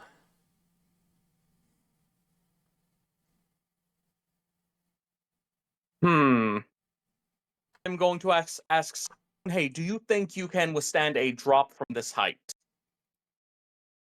Oh, when I'm Rocky, sure. All right. You got any super durability going on? To Flare. I don't remember. Does Flare have a force shield?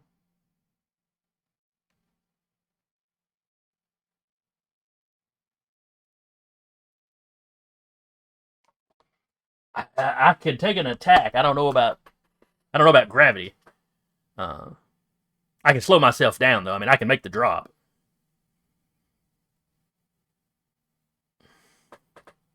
All right. All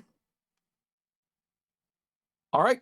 I'm going to hop up into Stone's arms and say, "Let's go." Into Stone's arms? Yes. Okay. Alright, so she steps off. And she kind of lifts you up as she steps so that when she hits the ground, she has like room to, it's like she hits the ground and sort of drops her arms so you don't take the full brunt. It's not comfortable, but you're fine.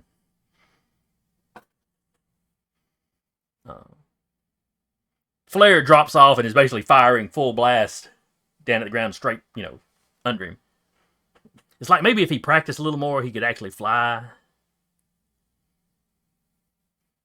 But he's just producing enough thrust to slow himself down. He doesn't land necessarily super gracefully, but he gets the job done.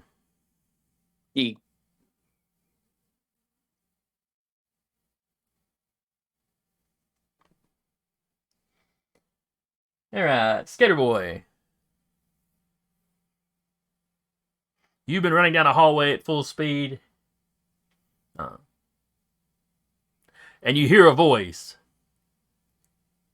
Well, you recognize Catalyst's voice. You've heard him speak before. On TV, if nothing else. And he's demanding to know who did this to him. You don't know who the him he's referring to is, but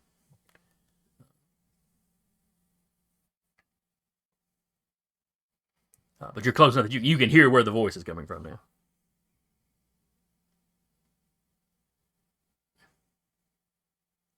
So what are we doing?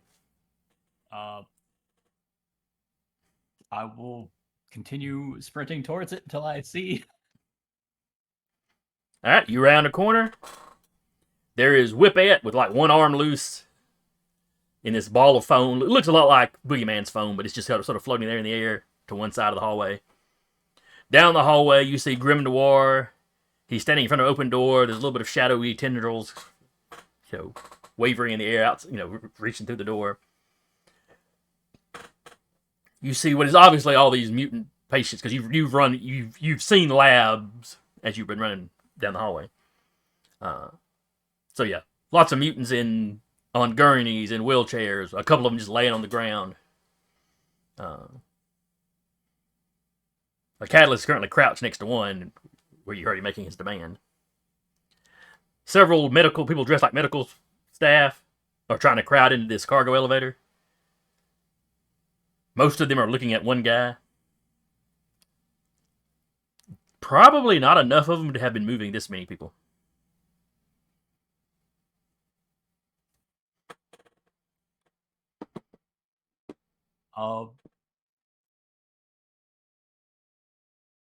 So seeing this, I will.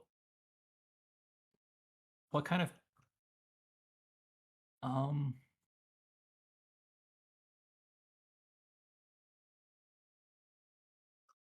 I will try to make another gadget.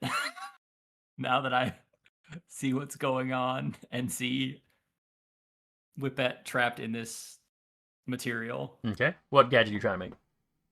Rank 1 phasing.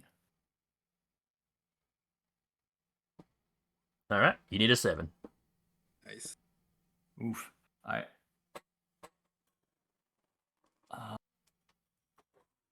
Yeah, the dice roll I for will today use my- really wants to take y'all I out of will the use my knees. last probability control for my own good luck. So Okay. I'll roll this and then give it a +2. Didn't need it, but it's made. Okay.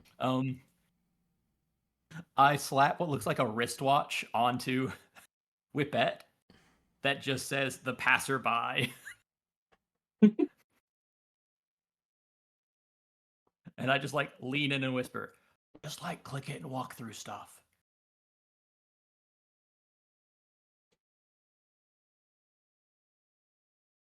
All right. I think Whipette gives a brief sly smile at that.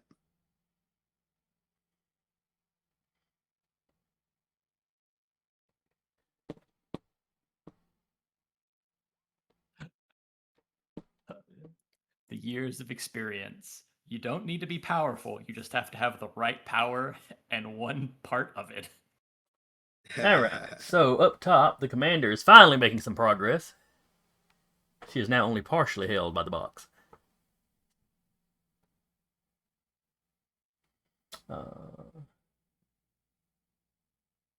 Stone is running forward.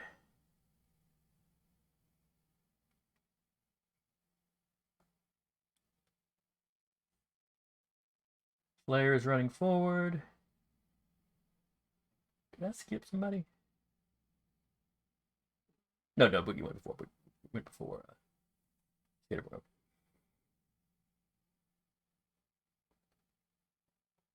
All right, Influencer, you're up.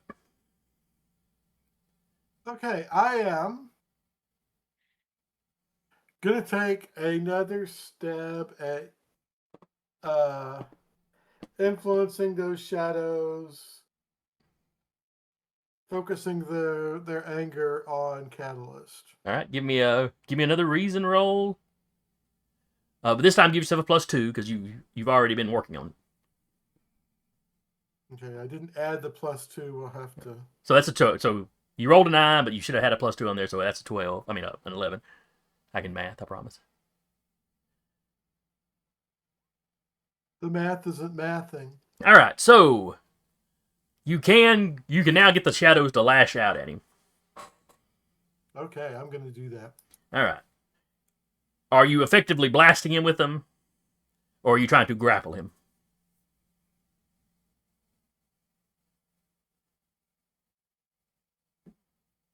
I'm gonna blast. Okay. Listen, I think we decided you use your coordination. Do you use your coordination or the possessed person's coordination? I can't remember. I know you use your prowess because that's fighting skill. Oh, that's right. We use my prowess and their coordination, I All think, is what we decided. Grimm's coordination is a 6. And he has a specialty with his blast, but you don't get his skill, so. So that's a D6 plus 6 to hit with.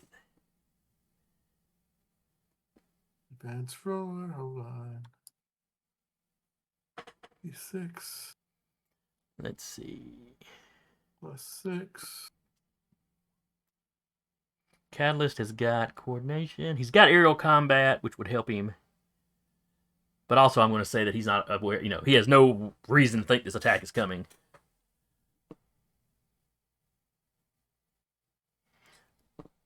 So I'm going to give him a. Not going to let him use a specialty. I'm going to give him a -2.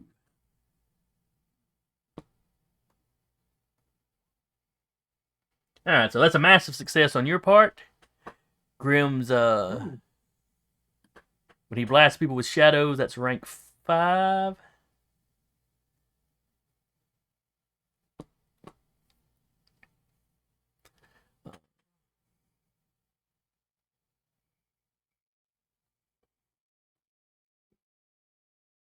He protects himself with his telekinesis. How would that interact with shadows?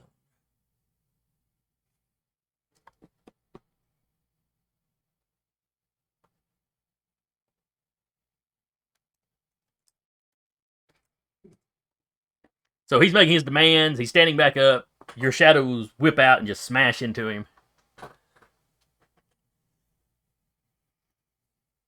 I will say something like, Catalyst, let us handle these scientists. We'll make sure they see justice. He turns around. He looks surprised for a second, like, Grimm? Influencer. Now is not the time. Grimm was supposed to be evacuating these people. Release it. And then it's like he catches what you said, justice. I am giving these people justice. And then he goes on the top of the order. And the one that everybody was looking at, that was probably the one cutting on that. One that got a little scalpel happy. He goes, you saw the injuries this man, was dealing our brother here.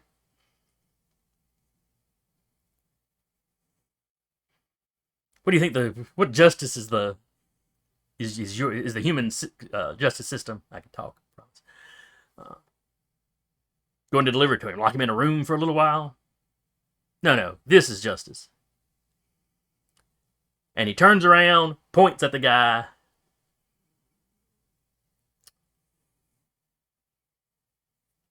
And the guy's clothes and skin disintegrate. Oh.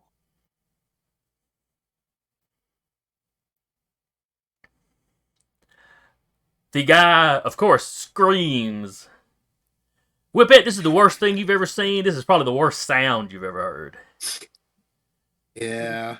And he's going to die slowly without his skin. No, infection kills you relatively quickly. I mean, it's not a fast way to die, but it's not like he's going to be lingering for days. But he is a dead man. Well, also, movement would slowly be very bad, very fast. You also lose moisture very quickly because your skin keeps most of your moisture in. Yeah. High-pitched screams of some of the remaining medical staff. A couple of them just crumple up, just start sobbing and crumple up.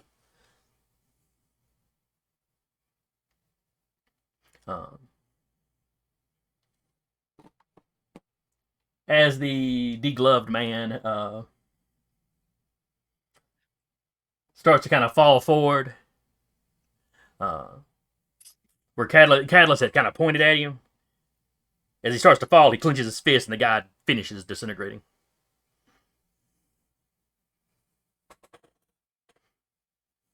So he didn't let him linger for too long. That is justice for what he did. The rest of them are getting it mercifully and quick. And we're all going to have nightmares. Whipette, it's your turn.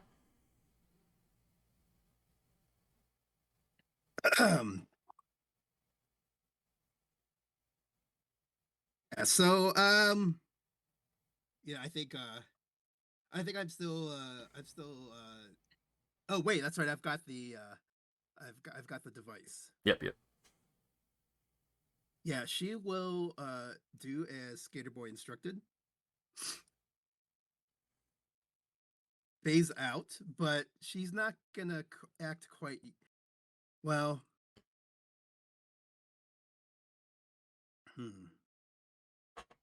Does she act now though? Too, I assume that's that. Would that be the action? That depends on how quickly the device works, I guess.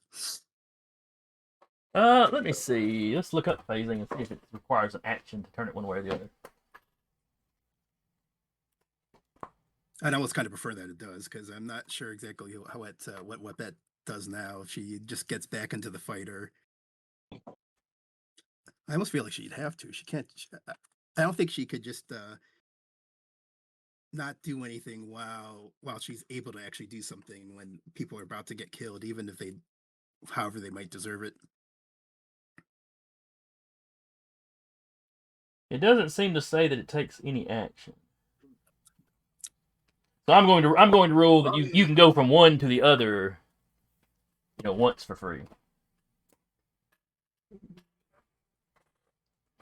So I can, in other words, I can get out and still act this page. Correct. Okay. Well, I'll go ahead and, you know what, I'll do that. And I know this will I doubt this will be effective, but who knows? Maybe I could at least distract him, and we'll see whether how he decides to respond. If he figures I'm not a threat worth incinerating or atomizing, or if if he's just finally had it with me. So I'll just go ahead and hey, is there anything smarter I could do? I'm sure there's plenty. I mean, I guess running away would probably be smarter. After the fight, she can call her mother up and ask if there was anything better she could have done. Her mother can always come up with better things she could have done. All right. What if we ever So done in the anything meantime, smart? good point. What attack it is? No, I don't have any more determination, and I've already dislocated the joint. I don't know if I have. I don't know if I could take any more trouble at this point. I'll try to think of something next page. All right. In the meantime, I've rolled a 12 to hit. And he'd resist that with his prowess.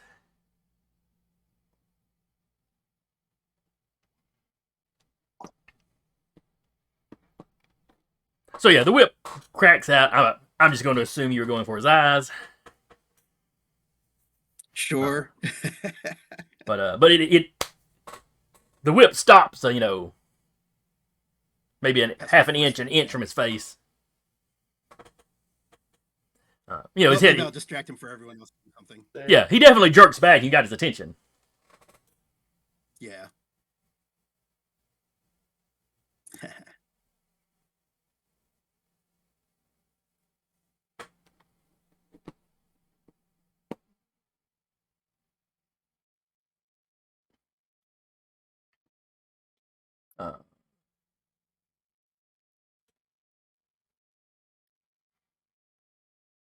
Boogieman, you've gotten close enough now that you're hearing the conversation. You heard the conversation between Grim. Well, it sounds like Grim talking. Actually, you've met Grim multiple times. It's Grim's voice, but he's not talking like he normally talks. Like, just his style of speech is different. The accent's a little different. Easy enough to piece together what's going on. Yeah. You've been working with Influencer for a while. So you heard the conversation between Influencer and Catalyst. And then all the screaming. And then the crack of a whip. So as you ran around the corner, you see Whipette basically pulling her whip back. There's this floating ball It almost looks like your phone.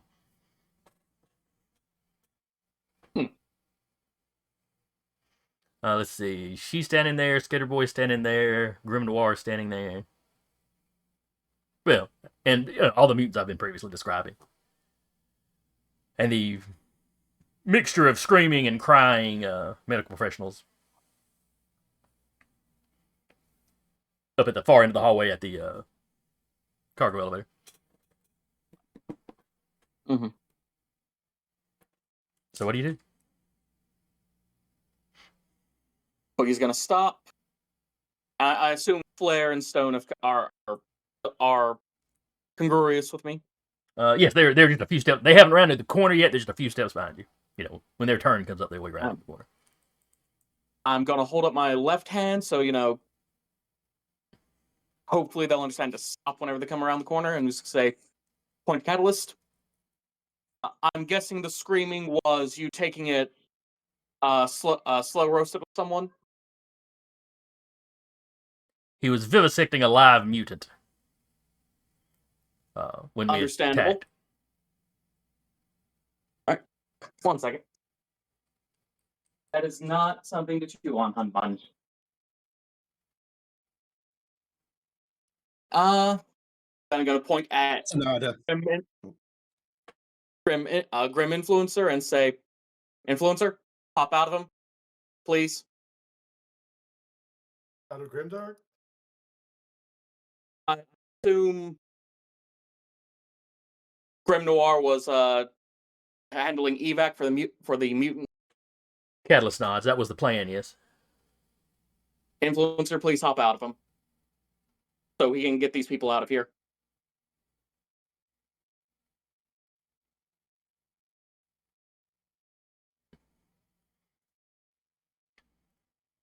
I will go ahead and step out. I like how you said that. It sounds like you were sulking. Like Influencer's fine. Just figured out how to use his powers. Much. I gotta leave. I'm sorry, we cannot have a fight here. Not with all these injured people. Like even if we could take down Catalyst right now, a lot of people in the crossfire. Better just let them get out. All right, give me a willpower roll, Boogie. Let's see how convincing you were to Catalyst. I am going to tap Organizer of the Rhodes Fairy Monster. Okay. Because I am using my we need to get our shit together voice. Your public speaking kind of voice. Yes. Okay. Do you have any specialties that would help? Oh, we've used performance acting for it before. Yeah, I can see that. All right, so I already rolled. Let's see what came up.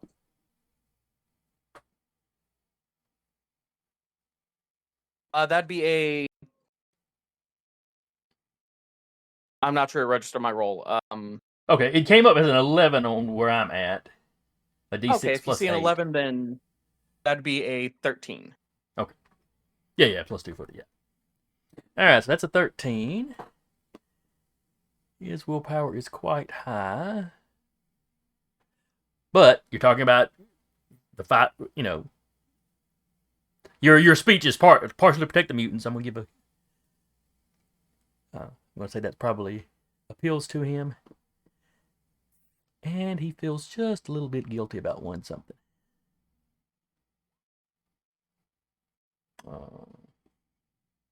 So, major success.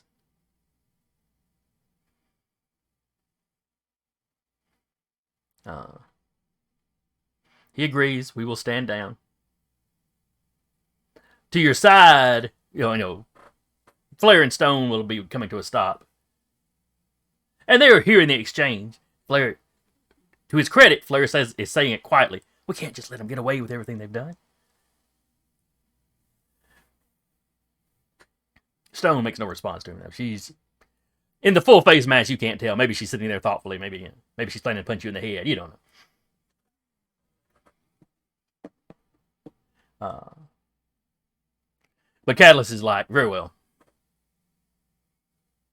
We will see what your human authorities, what your human justice system does with the rest of these, gesturing to the medical guys. It's like Catalyst. I know you don't trust the visionaries or Futuro or even the government, but you can trust Futuro to be a greedy enough company that they will use this to shut down the people that did this to these mutants. Perhaps. I mean, they are a competitor. So they now dispossessed. Graham starts gathering more people. Catalyst starts floating up and into the darkened room. Whipette, he looks at you with. He looks a little guilty as he walks by and looks over at you. Oh, okay. I'm sorry, child. No one your age should have seen what I did.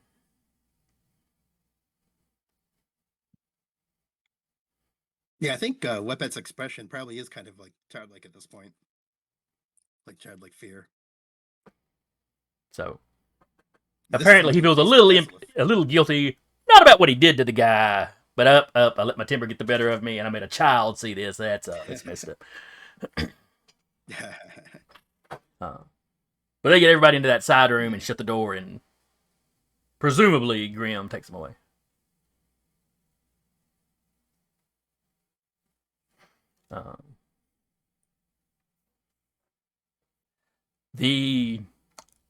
One of the medical guys is still just curled on the floor sobbing.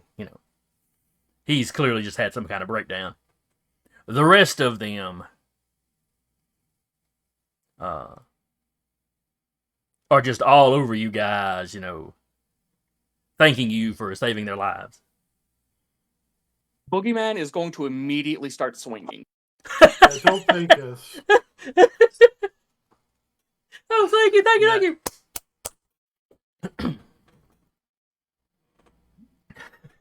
So you're knocking people out? Full force, straight to the head, at wherever I can hit. Oh, the first guy that walks up to you, you just lay him right out then. Oh shit! Skaterboi will grab one and just go, look, you're all still evil, and you're going to confess to everything, because if you don't get a hard enough sentence, he will just come back and kill you again. They seem very thoughtful about that. Boogeyman might come after him. Right. So does Boogie actually go after all the rest of them that are standing around, or just the first one that came to him? If they are within punching range, I am going to start knocking the crap out of people, and I'm going to start chasing people down if they try to run. Skaterboi will move to block a second swing. They don't run. They just back away from Boogie and kind of cower together. While they're doing this, I'm going to retrieve my flash drive. Okay. All right. That's a good time for that. All right, so everything's quiet. You can call in the authorities. Eventually, the commander gets loose from the box he put her in. There was apparently a brief struggle as Lumpy tried to stop her from leaving, and she laid Lumpy out. He was a convenient target for her frustrations. Though it does mean the building has an extra hole in the front now where Lumpy went through. But Spear shows up, takes Lumpy, actually just takes Lumpy into custody. Where Loogie and Sparky were laying unconscious on the ground when y'all ran in, they're gone by the time the authorities show up. Yeah. From eyewitnesses, it sounds like Wraith may have doubled back and grabbed him.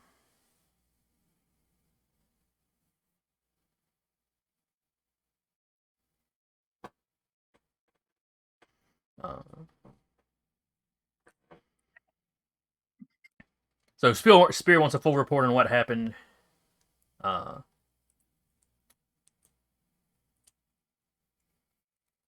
It is an Agent Adams that y'all are talking to now. Don't believe he's one y'all worked with before. Sounds new.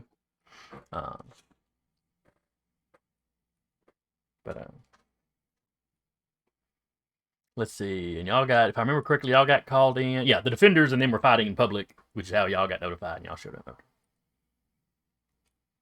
So the commanders, you got the commander over to one side talking to one agent. Agent Adams is talking to you. Is there anything y'all want to be very specific to point out or anything y'all want to keep to yourselves? I am not going to give Agent Adams the God bless the flash drive. Okay. I am going to. Who's our other guy? Why am I blanking on his name? Offerman? Well, I mean, Agent Adams Offerman, is Spear yeah. and not Futuro, so yeah. Yeah, so you're saving the flash drive for Offerman. Like you're supposed to. He was quick to tell you, oh, yeah, you bring that back here. And, we'll share any relevant information that law enforcement needs to know. All right, so you don't mention that, but other than that. So, yeah, they're going in. They're trying to get into the computer systems. Some stuff has been deleted. In fact, the entire system was trying to delete itself by the time their computer guys got in there and got to stop. But they act quickly enough that they get some information. Let's see. The press, of course, shows up. And the reporters beeline for Whipette. How does a traumatized Whipette handle the reporters?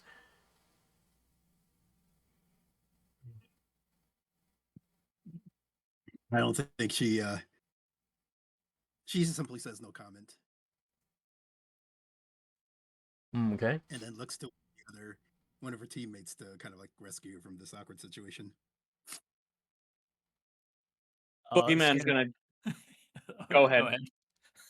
We both Boogieman's just gonna go over and put an arm around her shoulder and lead her away. So is Boogie just ignoring the reporters when they try to talk to him? Yep, just ignoring him. All right. What was Skaterboy's instinct there? Oh, it's both to get her out of there. Once Boogieman gets the arm, Skaterboy will turn to the press and be like, there are some horrors that went down in those tunnels that we need a minute before we can talk to anybody about.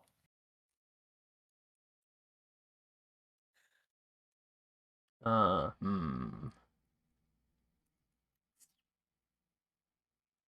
I'll say, of course, I'll take a moment to plug. It's and of course, the visionaries and Futuro have done our job to put it into those horrors as best we can.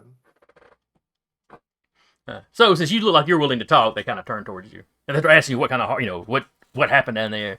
What did Catalyst do? We can't talk about that right now, but rest assured,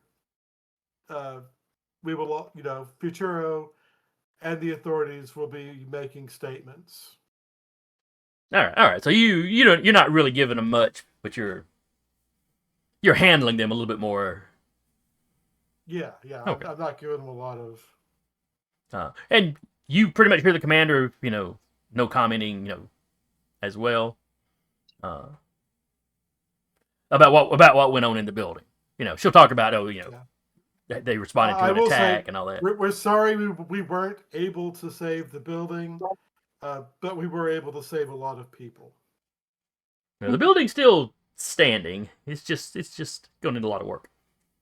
Yeah, I'm going to guess that it probably is beyond repair, though. Maybe guessing. not. Some contractor might get a summer home on the lake out of it.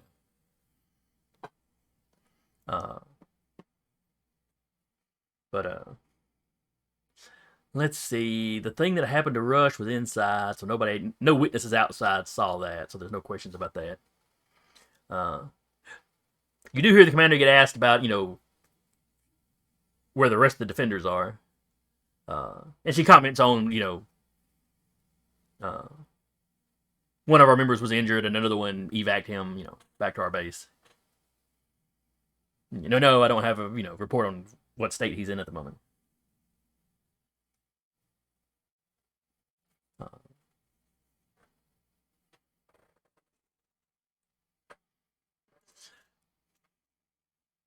Let's see. Agent Adam seems to be a little iffy on y'all letting Catalyst and them go. Not so much the we can't fight around, the victims. He gets that, but you let him take the victims with him.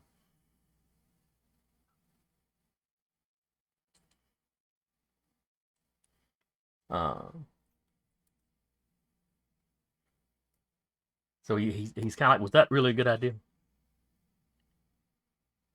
There was no way we were going to get him to permit non-mutant authorities to take them in for medical care, especially not after pulling them out of this fucking nightmare that we found them in.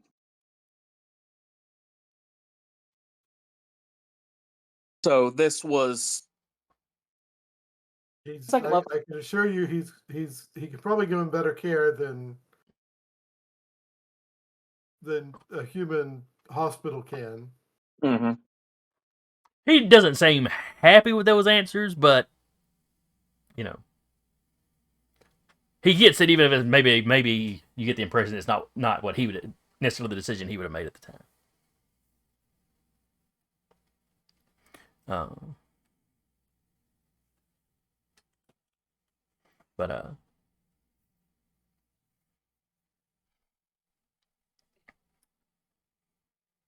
So yeah, so you're hanging around there giving statements for a little bit, before the flyer comes back by to pick you up.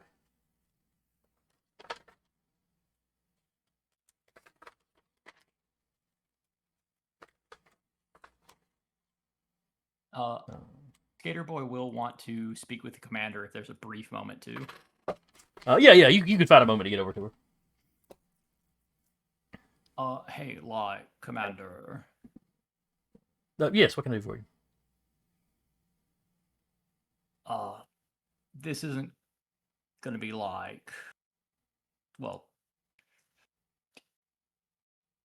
we need to have an emergency flare or something to because we're both gonna be going after this guy again. Oh, absolutely. We need a thing to contact each other to have if we only get halfway through the fight and we start dropping, a second team will need to come in. If you can trust us to be that team for you, we can trust you to be that team for us. I'll need to discuss it with my team. Yeah, I'll have to discuss it. I mean, if Yuchiro says no, but the team says yes, then we will say yes. Yeah. But if we get halfway through a fight and he's able to kill he will kill us, out of his thing. But if he kills two of us and gets away, then we're out of the picture fighting him and he gets to come back. Whereas if he kills two of us and your team then shows up, he does get taken out. I don't like making the plan based on the inevitable loss of one of our teams against him. But realistically, you make too good a point to ignore. I'll talk to my people about it. And I'll talk to mine. Yeah, she shakes your hand or offers a hand to shake. Yeah, shake her hand. But all right. So after that, y'all get back to base. Offerman wants to do a debriefing, but he seems hesitant. It's like he's seeing how shell shocked some of you are.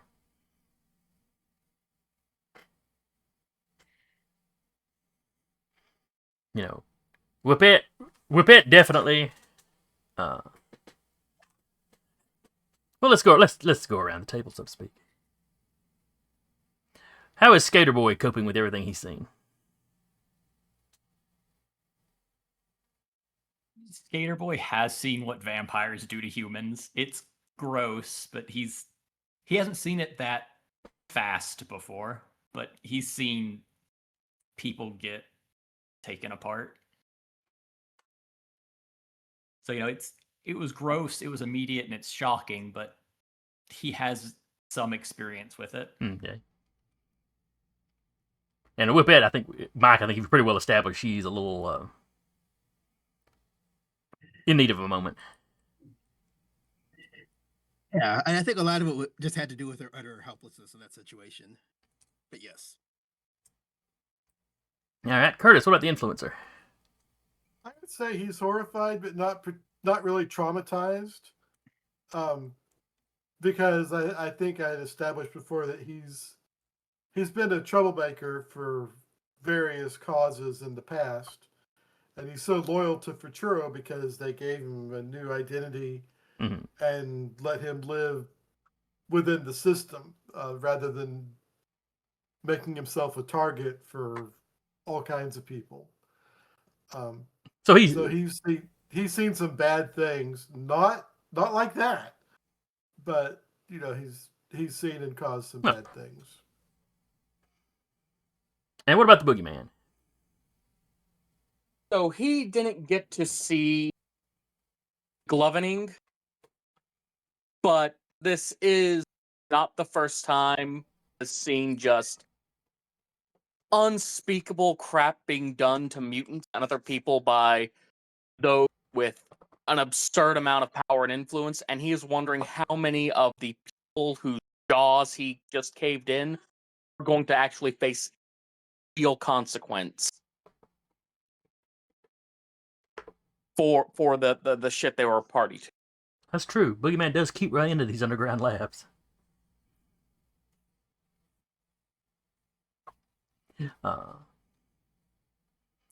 So with Boogie, it's less trauma and more just pissed off and feeling like this is just something that's like this is a never-ending battle. Yeah, and like there's Catalyst. He's not opposed to him just going in and Dr. Manhattaning these people. But it's that ultimately he sees Catalyst's ideology as something that's just going to lead the genocide of baseline humanity, and he's wondering, okay, when does the circle shrink again as to who's a real mutant or not? So he's still someone who needs to be taken down. He's got a point. You get what he's doing, but it's going to cause more problems in the long run. That's fair. So yeah, Offerman is like hesitantly suggesting a debriefing, and then when he kind of sees everybody's kind of like, or maybe we could wait till the morning for that. Maybe we could wait till tomorrow morning. Influencer is genuinely confident that Futuro will use their influence to make sure that the scientists do find justice, to get justice. Absolutely. So yeah, he'll be like debriefing in the morning. Second thought, we'll just do it in the morning. Don't forget we have a psychologist on staff as part of our medical staff. On call as part of our medical staff if you need to speak to someone.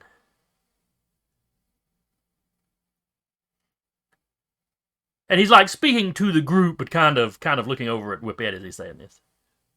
Her being the most visibly shaken.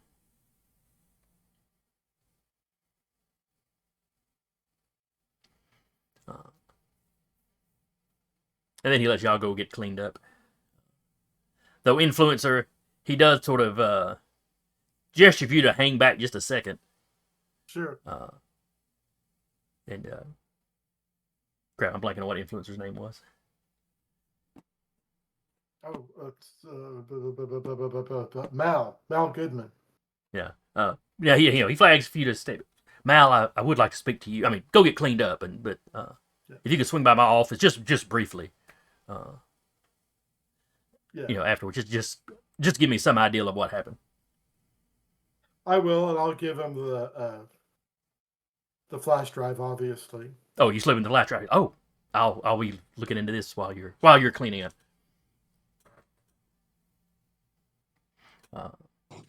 So when you get cleaned up and back to his office, he's got a decanter of something sitting on his desk, and he looks disturbed while he's getting him a drink and looking at something on the computer.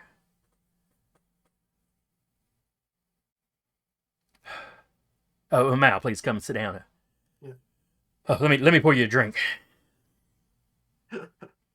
What is it? So you managed to get not everything that was on their computer, but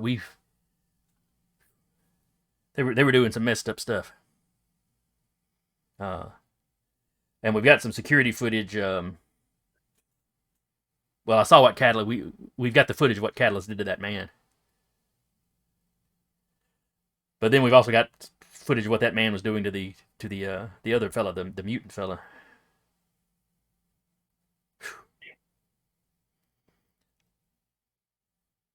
I'm not going to lie, I'm conflicted, but clearly the mutants being experimented on were the victims. Oh, absolutely, absolutely. It's just this. And Okay. I trust that Futura will use its influence to make sure the party's responsible. Oh yes, we're already prepping. I've already got some people putting together, the package of this to send to Spear and law enforcement.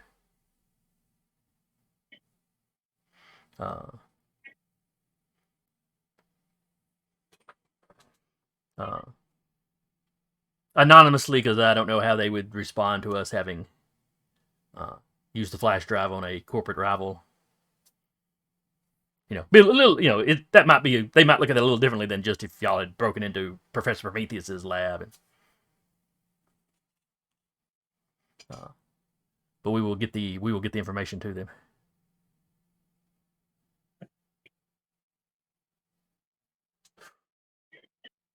Are you okay?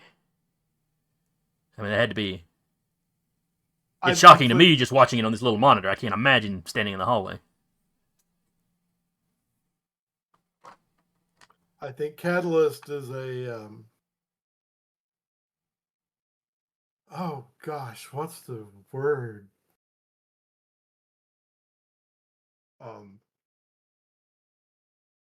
He's a frightening complication.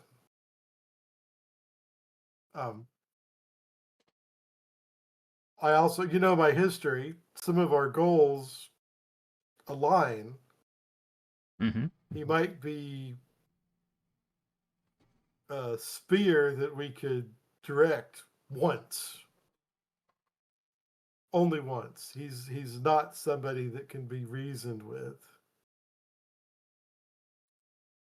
I think he's too much of a zealot.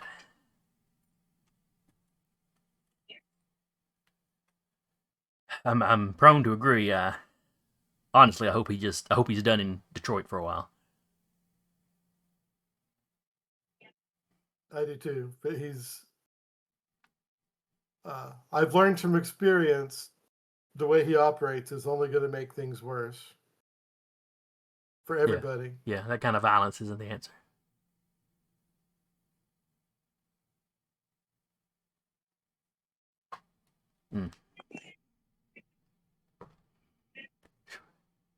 I'm going to I think I'm going to call Dr. Bradshaw. That's the psychiatrist that we have on call. I think I want to make sure she's in here tomorrow during the debriefing. I mean, I don't doubt that you're all tough, but Whipette was clearly shaken. And well, I saw Boogieman punching that man. Not a completely unreasonable reaction, but maybe he needs to talk to somebody as well. Whipette means a lot to the team. You chose her to give the team a good image, and for all the same reasons, I think the entire team cares about her. Well, you're all important, but yes, I get, Yeah. I understand what you're saying.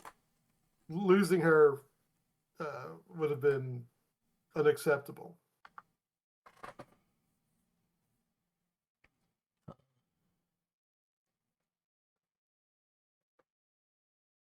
Well,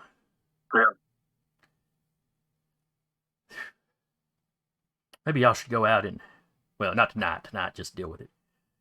Maybe tomorrow evening you can go out and have some team activity, team building activity. I'm still slipping into corporate speech. Go out and hit a club. Go out and see a show. Do something as a group to help process this, but just get out and do normal stuff. That's a good idea. I'll leave you to come up with what the group would want to do.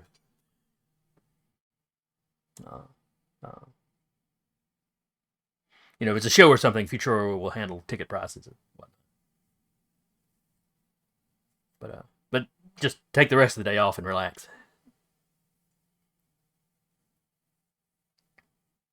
Decompress. Yes.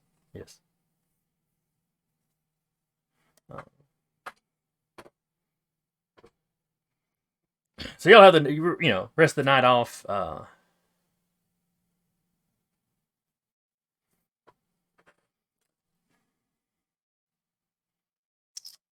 Boogieman. Yes, sir. Around midnight, the phone in your room, because you keep quarters. You keep quarters in the building, correct? Yes, sir. Okay. So yeah, about midnight, the interior, the phone in your apartment rings. I'm gonna fumble for the phone, answer it. Yeah. What did I tell you about Catalyst? You recognize the voice. I'm sure you know who it is. And then you let my daughter just run head first, alone. Just barrel straight into him. Yeah, she did. She's lucky to be alive. She is lucky to be alive. You're lucky she's alive. I am lucky she is alive.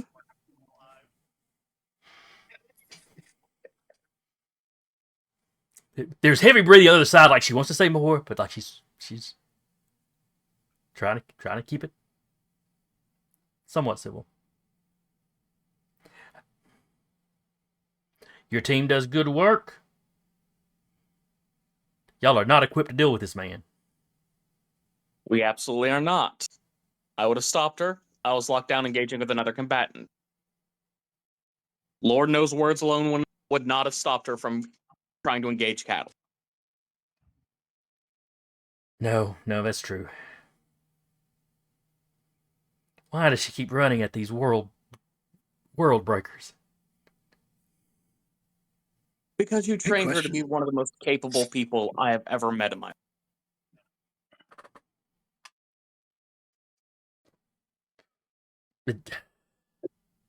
She's very skilled. I'm not denying that. But all it's going to take is one of these guys paying enough attention to her in the fight. She slips up for a second. And if you or I slip for even a second against half the people we fought, same thing happened. This is the cold, horrifying truth about what we do. Every time we put on these stupid little outfits, we might not come back.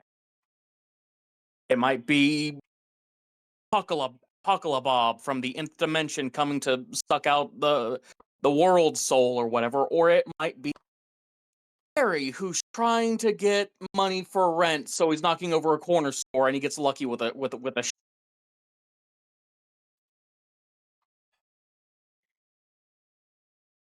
This is true. You're not wrong. It's Why did hard it- to hear, and I know it's not. It is not easy to hear for you, and it shouldn't be, especially because of who Whipette is to you. What in the world possessed me to train the two of them to do this?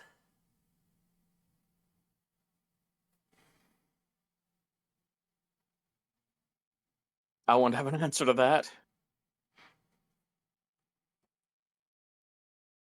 A desire to, in your own way, make sure they're safe. Yeah, to equip them to deal with the sort of lunatics that I do.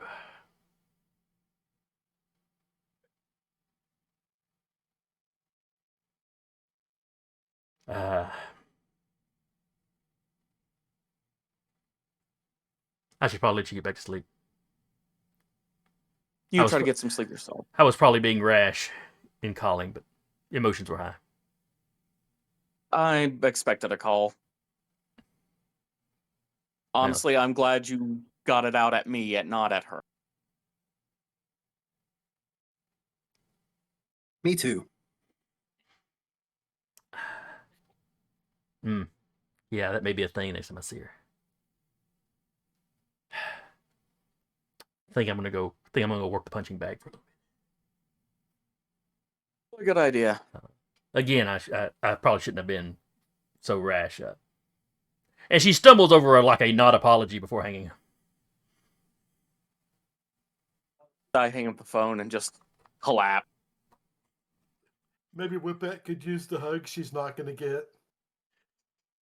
I'm just picturing Boogieman laying there debating whether this was the most dangerous moment he's had today. Well, I faced down Catalyst, but then, I don't know. Angry Mama. He just vaporized me. She'd start with the toes and work her way up. But anyway, we will wrap here for today. I hope y'all had fun. Hope you enjoyed your first taste of Catalyst. Mm-hmm. It probably won't be the last. I'm sure he just won't make another appearance. Yeah, I just introduced him, let him wander off, Like your Atlantean martial artist that popped up in the one adventure. Doko Loach, that was it. I was blank. I was thinking Doko Loco, and I was like, that's not right. But anyway, For some reason, I'll remember the name of that guy. you're just saying something with your memory. It's weird. But anyway, I remember Dojo Loach. I did not remember his gimmick beyond martial arts. yeah, he's half Atlantean, I think it was. I love that name, though. But anyway, so hope y'all had fun. Hope anybody that comes by and checks us out. Hope you enjoyed it. Hope you'll join us again. Should be back in 2 weeks. Again, that was your GM for the day, Jason, and with me has been Marigold as the Boogeyman. Hope y'all had as much fun listening as we did playing. Taylor as We Skaterboy. had fun playing. Oh, see you. Curtis as the Influencer. Laters. And Mike as Whipette. Take care, everyone. Take care, everyone. Whipette, who has seen some stuff now. We will see y'all next time.